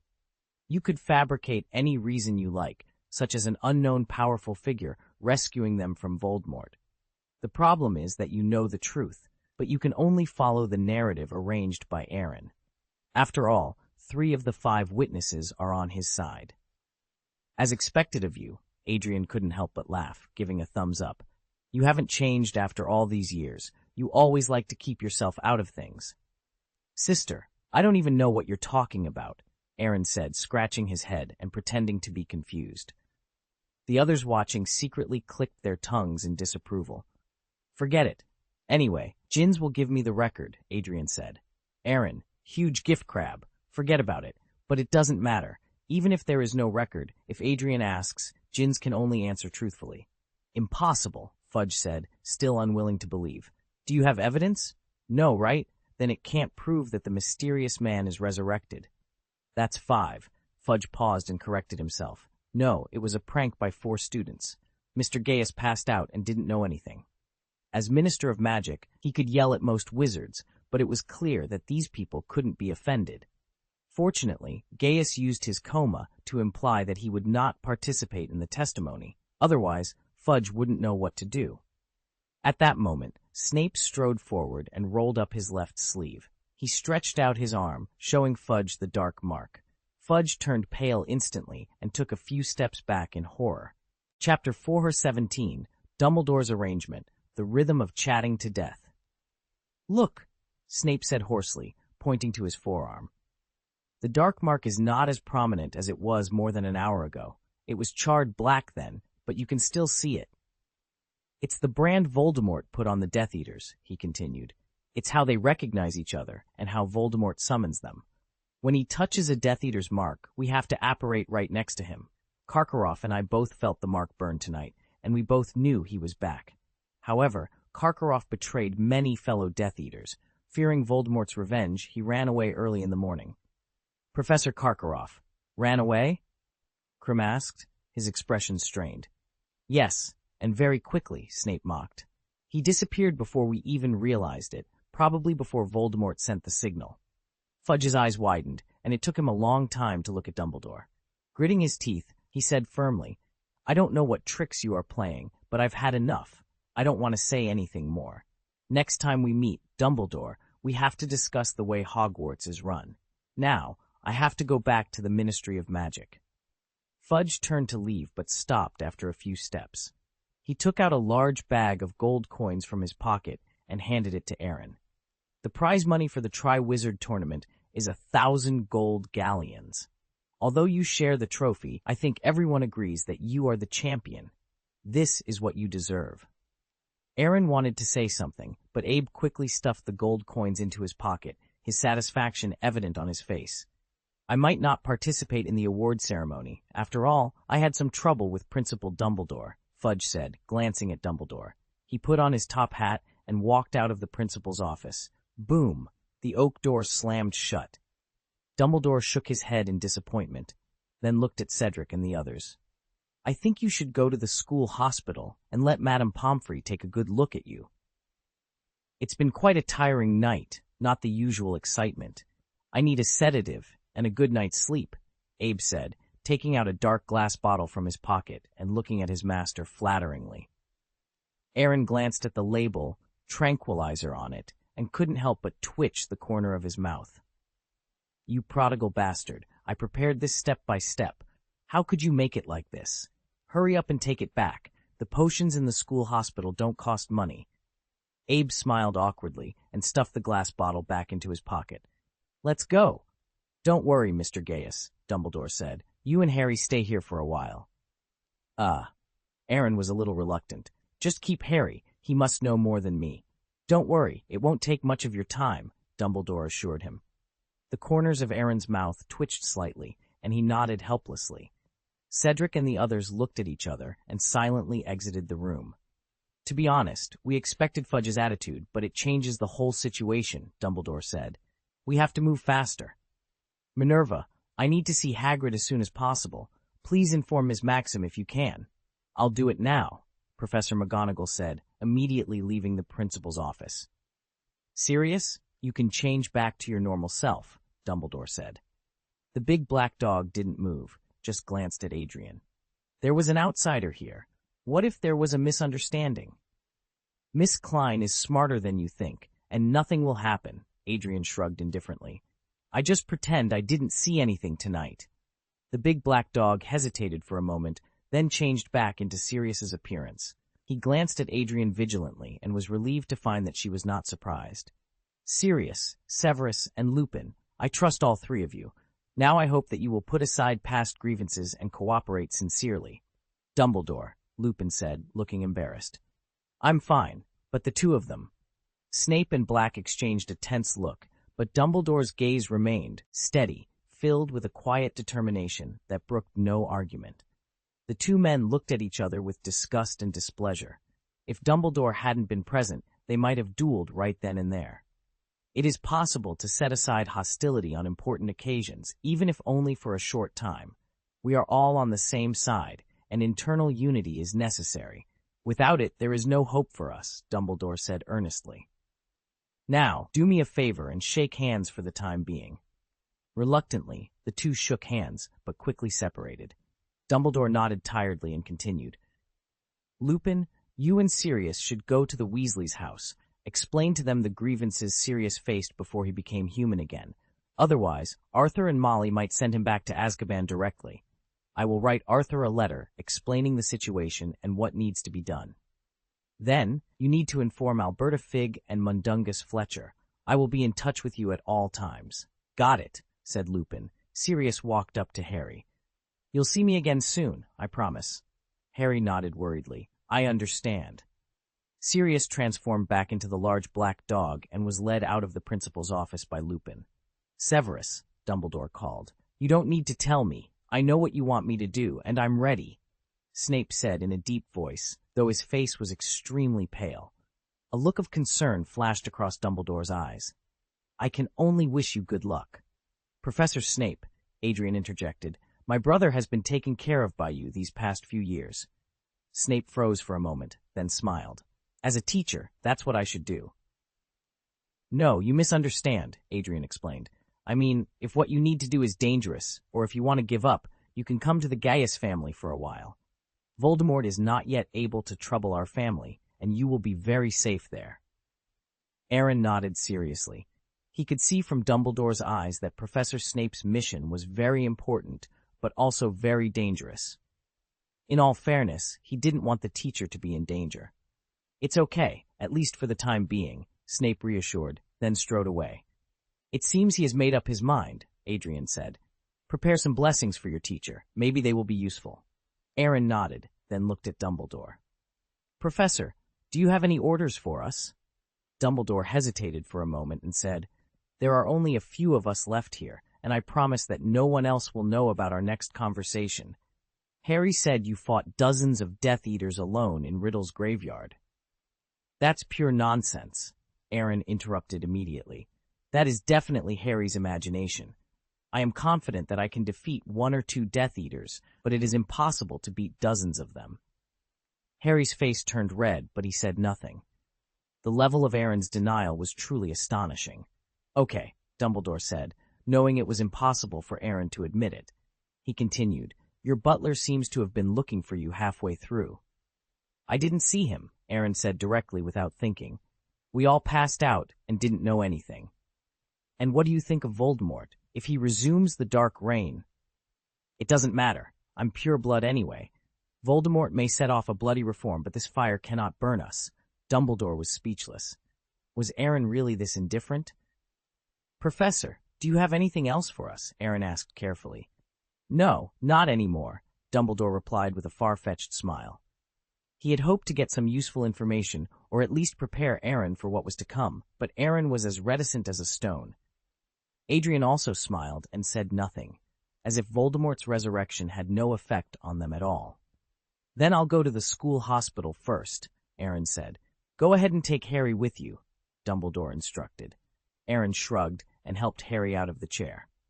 Goodbye, Professor Dumbledore. It's almost time for me to go back. Adrian added, there was a big accident in the Triwizard tournament, but fortunately, there were no casualties. The final awards ceremony at Hogwarts is up to me, so I won't be involved, Harry said, his expression conflicted as the three of them walked along the road. Sorry, I think I said something I shouldn't have. Obviously, that's your imagination, Aaron reminded him. But don't bring up this hallucination in the future to avoid any embarrassment, understand? Harry blushed and nodded awkwardly. We passed out after witnessing Voldemort's resurrection. I also had a nightmare. After waking up, I was inexplicably sent back by the portkey. Good. Children can be taught, Aaron said with a satisfied smile. Adrian chuckled, then looked at Aaron. You performed well this time, and you have fulfilled a few of my requests. The champion was the last one to pass the event, and the others did not suffer major casualties. 2 years. Don't forget what you promised me. This year and next year. What? Aaron's face changed slightly. This is not fair. Half of this year has already passed. You've cut off a quarter of the agreed 2 years. Correct me. I said this time next year, not the whole year of next year, Adrian said confidently. As for the reason, Uncle Jin's probably didn't tell you that you are going to travel abroad this summer vacation. I'll count it as a year for you, and you won't be at a disadvantage. Aaron was dazed for a moment and then said bitterly, It's not fair. Just forget about the pain during the holidays, and now you've cut 2 years in half. You know better than me what your summer vacation is, but I think it's a little less than a year. Sorry to interrupt, Harry interjected. What are you talking about? It's time for his blind date. Adrian raised a finger meaningfully. He should have met his trustee after the holiday, but since he has fulfilled my request, he can postpone it for a while. Aaron held his forehead and shook his head, wanting to cry but unable to. Now you understand why I worked so hard in the Triwizard tournament? Chapter 418, Mystery, Dumbledore's Speech. The next day, Aaron woke up naturally in the hospital bed. It was the first time he had slept in so late since starting school. He glanced around at the other patients who were already awake and noticed a one-eyed, lame man staring at him meaningfully. Professor Alastair Moody, Cedric whispered, Dumbledore has shown great interest in you since he saw you last night. Ha, I'm not interested in men, Aaron replied lightly, pulling a lollipop from his pocket and popping it into his mouth discreetly. If you're not interested in men, are you interested in women? Fleur asked playfully. Aaron raised an eyebrow and replied, Miss Delacour, I admit you are beautiful, but I'm not interested in you. After all, I'm just a handsome 15-year-old boy, and I haven't considered women for the time being. Fake prudence. Sometimes I can't tell whether what you say is true or false, Fleur remarked. It must be fake, Harry chimed in. Adrian just said last night. Shut up, Harry, Aaron interrupted immediately. Don't forget that I am your savior. Harry closed his mouth, embarrassed. Fleur, however, seemed to have misunderstood something, and a small smile played at the corners of her mouth. At that moment, the door to the hospital wing opened, and Madame Pomfrey entered with 2 house elves carrying breakfast for the patients. You are all basically fine and can be discharged today. But Cedric, you'd better not do any heavy work for a week. It's not conducive to shoulder recovery, Madame Pomfrey advised. Understood, Madame Pomfrey, Cedric replied. All right, I won't disturb your meal. Just let me know when you're ready to leave, she said before turning and leaving the room. Harry picked up a bowl of pumpkin porridge and asked absently while eating, What do you think the Dark Lord will do next? What else can he do? Aaron replied nonchalantly. He'll break into Azkaban to rescue his loyal followers, then recruit powerful magical creatures, trolls, giants, werewolves, vampires, and so on. This way, he can restore his previous power quickly, maybe even surpass it. After all, this time he's not starting from scratch but retracing his steps to success. Harry suddenly lost his appetite. What can we do? Cough, cough! Aaron almost spat out his half-eaten sandwich. He looked at Harry helplessly. Don't think too much. Dumbledore already made arrangements last night. As for you, there's nothing you can do, at least not right now. That's true, Harry said with a forced smile, continuing to eat his breakfast. Oh, I almost forgot, Aaron said, patting his forehead. He turned to Abe, picked it up without explanation, and took out a bag of gold coins from its pocket. "I'll take half of the Triwizard Tournament prize money, and you can share the rest."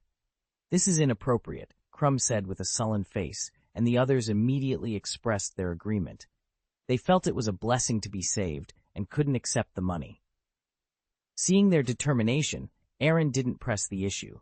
After all, he needed raw materials to make enchanted bullets. After breakfast, they all left the hospital wing.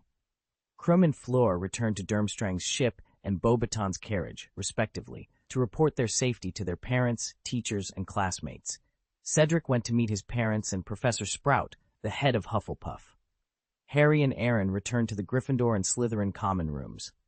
As soon as Aaron walked through the doorway, he attracted the attention of all the Slytherins. "Where did you go yesterday?" Draco asked curiously. "There must be something wrong with the last task. That Mad-Eye, Alastor Moody, might be a Death Eater." I really don't know," Aaron replied, pausing for a moment and pretending to be puzzled. "I only know that the trophy was a portkey, and I lost consciousness after landing. When I woke up again, I was in Hogsmeade Village." "Really?" Draco said regretfully. "I bet you must have missed something very important." "Okay, Draco," Naylor interjected, walking over. "Professor Snape said that Aaron was very frightened and no one should ask him any questions." I know, Draco replied. "It seems that the Dean understands me," Aaron shrugged, walking into his single dormitory and arriving at the Shenming Hall through a secret passage. The missing body was meticulously drawing a magic circle on a stone table. Seeing the main body approach, it stopped its movements decisively. "You should rest for a while," the missing body suggested. "The school hospital is not as comfortable as our Shenming temple," Aaron said, sitting down opposite the missing body. "Where's the dog charm?" The thought body snapped its fingers, and a black shadow ninja handed over a wooden box containing a dog charm, though the dog pattern was off-white. "The divine power of immortality has been completely absorbed. There's not even a single bit left," the missing body said with emotion. "Let the black shadow ninja send the charm over. Thank you for thinking of this way. It's a desperate move. I have to find a way to make myself invincible. It's not reckless, just a bit risky. You know the situation at the time. I wasn't 100% sure that Jins and the others would show up in time. With the power of immortality, even if Voldemort really wanted to kill me, I could feign death and escape." The missing body nodded in agreement. "How should we deal with this charm?" Aaron hesitated for a moment, and a dog pattern appeared in his pupils, but quickly faded. The dog charm returned to its original color, now just a decoration without any magical power. "Okay, let's put it on the shelf," Aaron said. A black shadow ninja put away the amulet and the wooden box, placing it next to the box containing the tiger amulet. The missing body smiled and gave the main body a thumbs up. "You still know how to play it safe." "Just in case," Aaron waved his hand. After all, the Hall of Shenming was rebuilt from the Slytherin Chamber of Secrets, and Voldemort has been resurrected. He may not have taken this to heart, but he might come back. When he does, he will discover these two charms. The tiger charm can separate good from evil. How can the dog charm be ordinary? "But it's just mediocre." The missing body spread its hands. "It doesn't matter how much time is wasted on it, but how about some confidence in Shenming Temple? There is a layer of taboo magic arranged here." "Just in case," Aaron reiterated. "After all, Voldemort has multiple Horcruxes, and forbidden magic may not be able to kill him." At the dinner on the day before leaving school, all the teachers and students of the 3 schools gathered in the auditorium. Alastor Moody was recuperating well and made an official appearance tonight, though he looked a little overwrought. After being imprisoned for a year, his paranoia had worsened. Hagrid and Madame Maxime sat together, discussing in low voices, their relationship very harmonious. When Aaron saw this scene, he knew that Dumbledore probably wanted the two of them to win over the Giants, but he had little hope for it. Dumbledore had enough fame in the wizarding world, but not enough power. Voldemort could offer the Giants freedom and rights, while Dumbledore could only offer peace and friendship. It was a big promise, but supporting Voldemort seemed more beneficial and aligned with the Giants' desires. Ding, ding, ding! Professor McGonagall knocked on her cup, and the auditorium fell silent. Dumbledore stood up from his seat. Another year over. I have a lot to say to you tonight. A decision I've taken a long time to think about, even though the Ministry doesn't want me to tell you about it.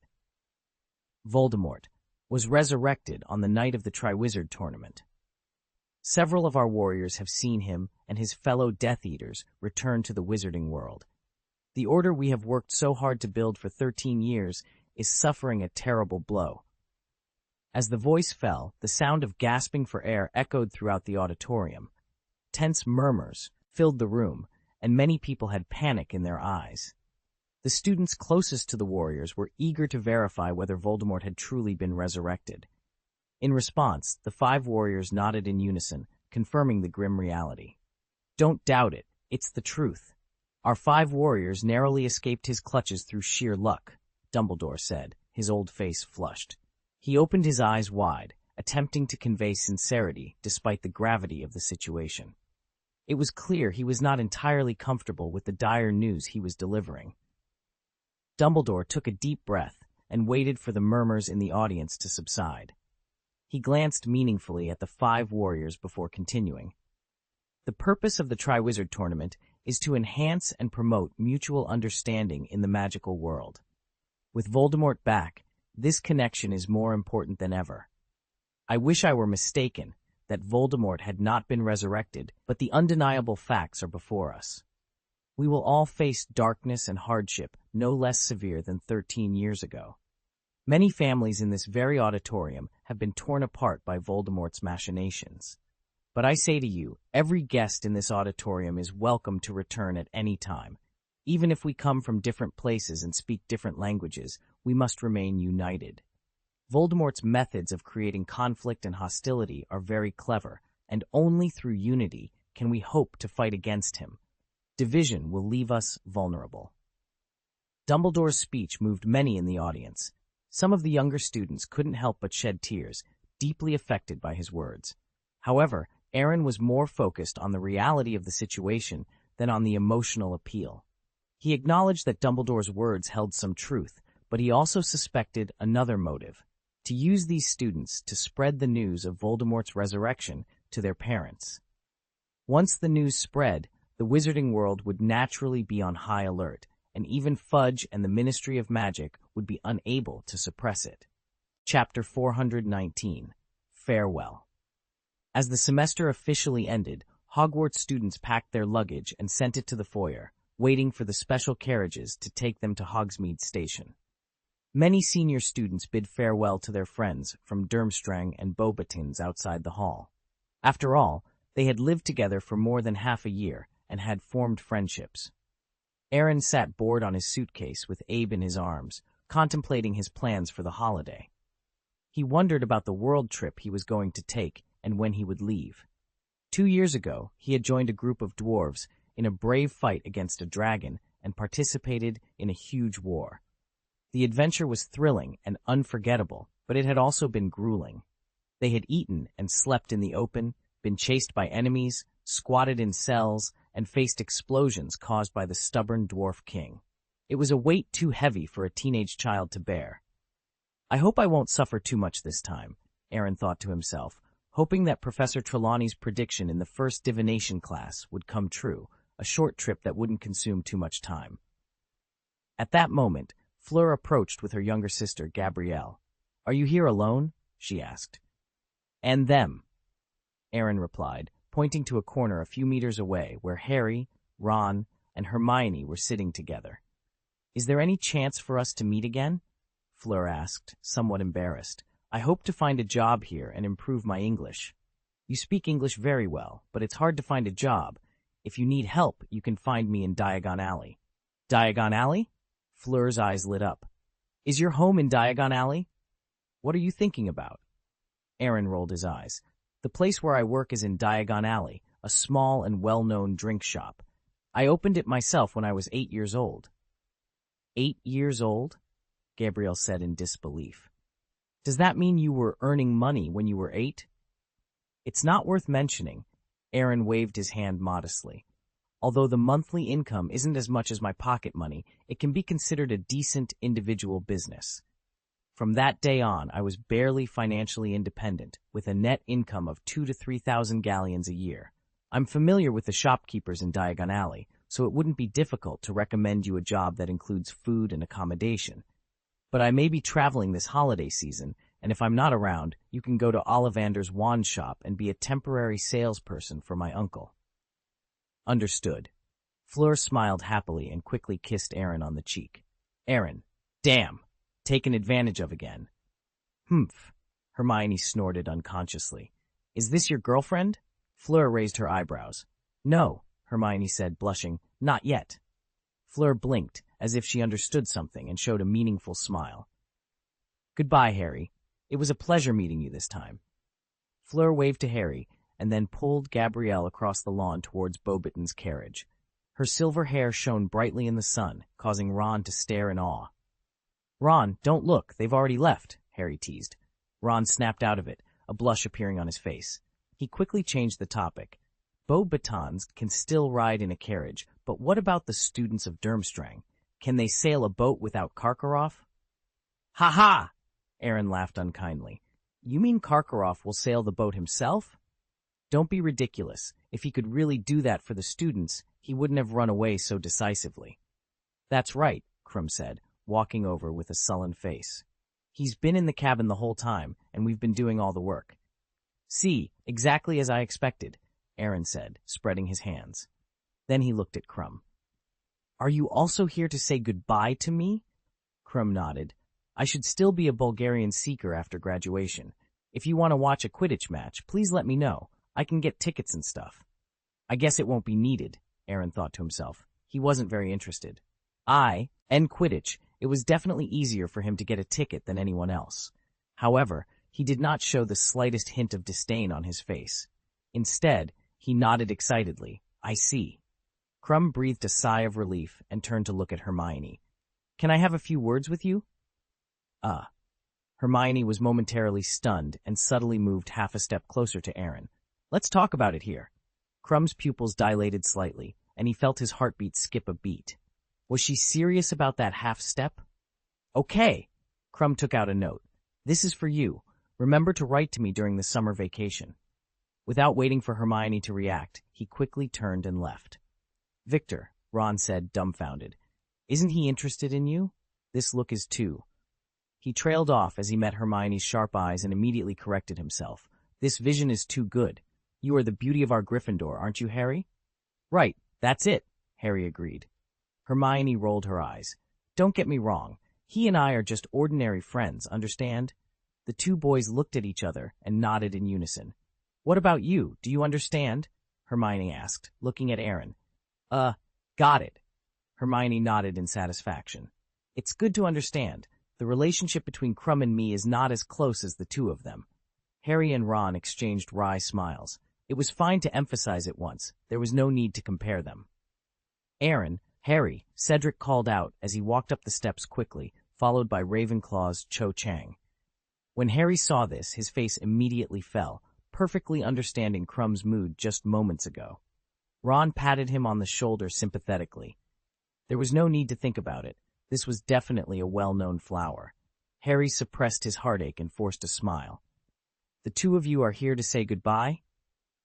Cedric is graduating this year, and I came here to bid you farewell. I have to study for 2 more years, Cho Chang explained, then gave Aaron a grateful look. Although he didn't say it clearly, I can guess you saved their lives. It was nothing, Aaron laughed. But you can't talk nonsense. I understand, Cedric said, shaking hands with the two. I may go to work for the Ministry of Magic, but not for Fudge. Dumbledore may need the power of the Ministry to fight the Dark Lord. Harry's face immediately became serious. He was always alert when it came to dealing with dark forces. Good luck, Cedric. You have to be careful, too. I think the Dark Lord will definitely not let you go. Harry nodded solemnly. What was coming had already come, and he had been mentally prepared for it these days. Not long after, a group of Thestrals arrived with carriages. The students loaded their suitcases onto the carriages and took them to Hogsmeade Station. Aaron put his suitcase away, found an empty compartment, and sat down. The train moved forward slowly, and the scenery outside quickly reversed, but Aaron didn't care to appreciate it. System, open the personal panel. Okay, host. Magic energy, body 6144, elementary magister. Thought body 6140, elementary magister. Total 12280, elementary great magister, a rare existence in the magic world. Talent, rare in a lifetime. Magic energy increases by 4 points every day. Body increases by 2 points. Mind body increases by 2 points. Items, Moondrop, 2/3 can remove any negative spells. Resurrection Potion can revive any creature that died within an hour. Magic points. If it wasn't for getting the dog charm, I would have felt that my work was in vain this year. There is still some progress, but it's not very obvious, the system said seriously. And the host still has more than 600 magic points. This number can still buy a lot of things. Pull it down. Don't think I can't see it. You're just encouraging me to spend, Aaron said, counting on his fingers. Seraphim Shield, 500. Dog Charm, 3,000. Counting this year, I have spent thousands of magic points, if all. Aaron pondered are the system's words, feeling a mix of frustration and resignation. If I add these to my mana, I can achieve a small breakthrough in my strength, he mused. But the improvement in combat power is far inferior to the power of immortality. 3,000 magic points are worth the investment. The system responded confidently. The Seraphim Shield can block the death curse, and 500 magic points are more than worth it. Aaron took a deep breath, feeling exasperated. What you said makes sense, and I can't argue with it, but I can't afford to spend my current magic points. I need to save up 1,000 points to exchange for sub-eyes. It's not that I don't want to spend, it's just for better consumption. The system paused before adding, maybe this system shouldn't say this, but if the host wants to build an artifact, there are still materials worth buying in the mall. Aaron froze for a moment, then a wry smile appeared on his face. You're ruthless. Even capitalists aren't as good at playing this game as you are. Polite, the system replied.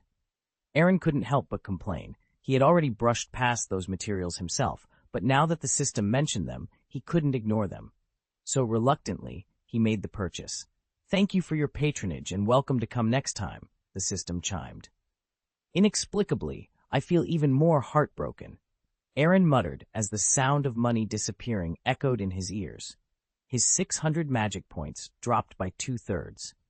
On the table appeared a silvery black cuboid, perfectly regular and flawless, alongside a crimson polyhedral crystal that radiated a burning sensation just by being near it. The heavy silver and fire elemental crystals cost a total of 600 magic points. These materials were valuable. One could improve the toughness of a weapon, and the other could endow it with fire elemental abilities. In the magic world, they were rare treasures, but here they were merely components to enhance a semi-finished artifact. Chapter 420, The Unscrupulous Reporter Arrested. Abe tactfully stuffed the two materials into his pocket and then squatted obediently next to Aaron. You are sensible, Aaron laughed softly, then opened Abe's attribute panel. Race Dragon. Magic Energy, 3644, increases a little every day. Infinite Potential, the king among young dragons. Innate abilities, Flying, Dragon Breath, Healing. Looking at the numbers behind the mana, Aaron frowned slightly. There was still nearly 1,000 short, and it really needed some attention. Otherwise, it would take 4 years to complete the next stage of evolution based on the normal time. Thinking this way, Aaron added all his remaining magic points to Abe's magic power. Abe felt his strength increase a bit and was overjoyed. He threw himself into Aaron's arms, rubbing his face against him vigorously. If it weren't for the many people on the train, he would have definitely shown his wings and vented his excitement in the sky. You are happy, but I returned to the pre-liberation overnight, Aaron said helplessly. No, it doesn't even count as pre-liberation. I lost everything in an instant. Abe immediately squatted on the table and patted his chest vigorously. Master and I. Hey! Aaron rubbed his head. Abe was indeed very reliable, but his growth rate was too slow, and he couldn't play a significant role yet. Boom! At this time, a series of loud crackling noises sounded outside, mixed with a few hysterical screams. Draco? Hearing the familiar voice, Aaron stood up immediately, opened the compartment door, and walked out. In the corridor, Draco, Crabbe, and Goyle were unconscious, with some blisters on their faces, and more than one curse was visually detected. Opposite them was the compartment of Harry, Ron, and Hermione, along with the two twin brothers, George and Fred. "This is too worrying." Aaron shook his head but still couldn't turn a blind eye. Taking a closer look, he couldn't help but click his tongue secretly. The roasting curse, the soft legs curse, the petrification curse. I guess it must be the three of you who have nothing to provoke. There is nothing wrong with counterattacking, but isn't this too damaging? If you knew what Malfoy did, you'd probably put 2 more jinxes on him, Ron said bluntly. He has a good relationship with Rita Skeeter, Harry said angrily. A lot of fake news that slanders us is their inspiration. The most important thing is that he thinks Voldemort's return is not a bad thing. Understood, Aaron sighed slightly. Can I take them back first? It doesn't look good here. Okay, but you'd better come here. I have something to tell you, Harry said. Aaron nodded, then waved his wand and brought the 3 of Draco to his compartment. After hesitating for a while, he decided to help them undo the curses later. Walking to the compartment of Harry, Ron, and Hermione, there was a glass bottle on the table, and a weird beetle was buzzing inside. Beforehand, I will not apologize for the 3 of them, Aaron said bluntly. I will not take any responsibility for the trouble they caused. Who wants to tell you this? Hermione didn't know whether to laugh or cry and pointed to the glass bottle meaningfully. I caught Rita Skeeter. That's it? Aaron picked up the glass bottle. Her animagus form is a beetle. That's right. That's why she can get some news materials so easily and then use them to make up things, Hermione said proudly. I will let her go when we arrive at the station, but she can't write for the newspaper within a year. Otherwise, there's enough illegal animagus evidence to send her to Azkaban. Excellent, Aaron clapped his hands. An insect can be caught. Thanks to the hint you gave, otherwise we wouldn't have caught her so quickly, Hermione said. Malfoy knows her identity, those news. The news was written by her, and Draco just provided her with a little convenience, Aaron said confidently. Harry had underestimated Draco. He definitely couldn't have come up with such a hot topic on his own. Accomplice, Ron said angrily. So they're getting revenge on you now. If it's okay, I'll leave first. This vacation will be very troublesome for me. I need to be alone. Wait, Harry hurriedly stopped him and said in a deep voice, Malfoy is a Death Eater. I suggest you should keep a certain distance from their house. I'll try my best, Ron replied. Aaron, Harry hesitated. Voldemort is back, and maybe you can help Dumbledore. Aaron froze for a moment, then laughed. Our 4 families have been neutral for thousands of years. No matter who wins or loses, it doesn't have much impact on our family. That being the case, why should we get involved? But this is a catastrophe in the wizarding world. You won't really stand by and watch, will you? Harry wanted to persuade him further. He had seen part of the power of the Gaius family in Riddle's cemetery, and with their help, they might more easily defeat the dark forces. Aaron, Harry said, shaking his head meaningfully, if a true catastrophe comes to the wizarding world, you won't need to say anything. Our family will take the initiative. But Voldemort, he can at most cause turmoil in the wizarding world, but havoc? To be honest, he doesn't have the qualifications yet. I personally admire Gellert Grindelwald more than Voldemort. Who is he? Harry asked shyly. It was the first time he had heard the name. The Dark Lord of the previous generation, Aaron patiently explained. Compared to him, Voldemort is a bit out of reach. The Wizarding War launched by Grindelwald swept the entire magical world, and countless wizards followed him willingly. The war started by Voldemort was only within the scope of the British mainland. His subordinates were too loose, and loyalists were even rarer. During the time of Grindelwald, your family, Hermione asked curiously. We didn't care, Aaron said half-jokingly. Grindelwald was more like a reformer.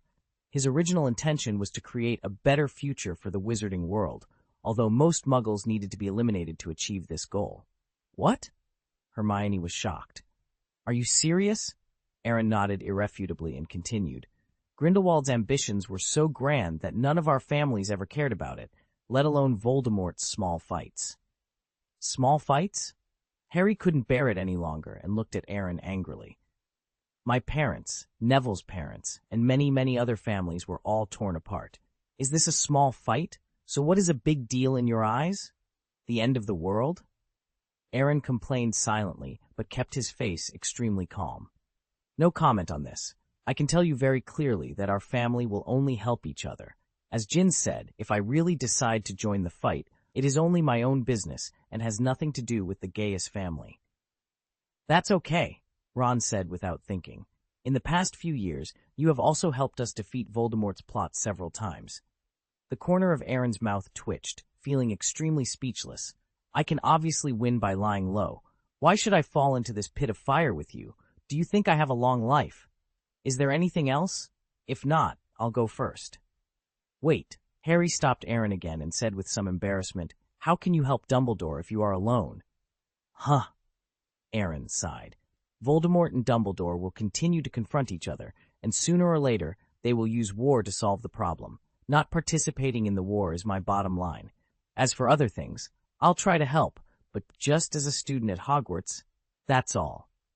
Harry was instantly relieved. It was enough to be able to do this because that was all they could do so far. Aaron left Harry's compartment with a heavy heart, but relaxed again when he returned to his own. He had just spoken the truth. He had the means not to be involved in this dispute, but Hogwarts still needed to be protected. After all, it was the best place. Aaron sighed as he watched Draco and his friends being stopped. He warily pulled out his wand and muttered, "Finite incantatem." With a sudden jolt, the three boys resumed their movements and immediately let out pained howls. "How dare they? I must tell my father," Draco fumed. "Better not embarrass yourself," Aaron retorted. "If you can't win this time, just try again next time. What's the point of running to your parents?" "That was a sneak attack," Crabbe grumbled. "Yeah, they outnumbered us," Goyle added. "You brought this on yourselves," Aaron replied sharply. "You came over to provoke them for no reason. What did you expect?" "We were just discussing something," Draco pouted. Granger caught Rita Skeeter. "If I were slandered in the newspaper, I'd just squash the beetle and pretend I didn't know anything," Aaron said, dismissively. Draco opened his mouth, clearly frustrated. "I just said that when the Dark Lord returns, the first to die will be Muggle-born wizards and those who love Muggles, but I didn't expect them to react so violently." Aaron slapped his forehead in exasperation. "Of course they beat you up. You practically cursed them to their faces. If I were in their shoes, I'd break your bones too." "I was just speaking the truth," Draco hurriedly explained. "I didn't mean to curse anyone. Besides, there are so many Muggle-related wizards on the train who could have attacked us." Aaron sighed deeply. "At least you had the sense not to say that in front of everyone."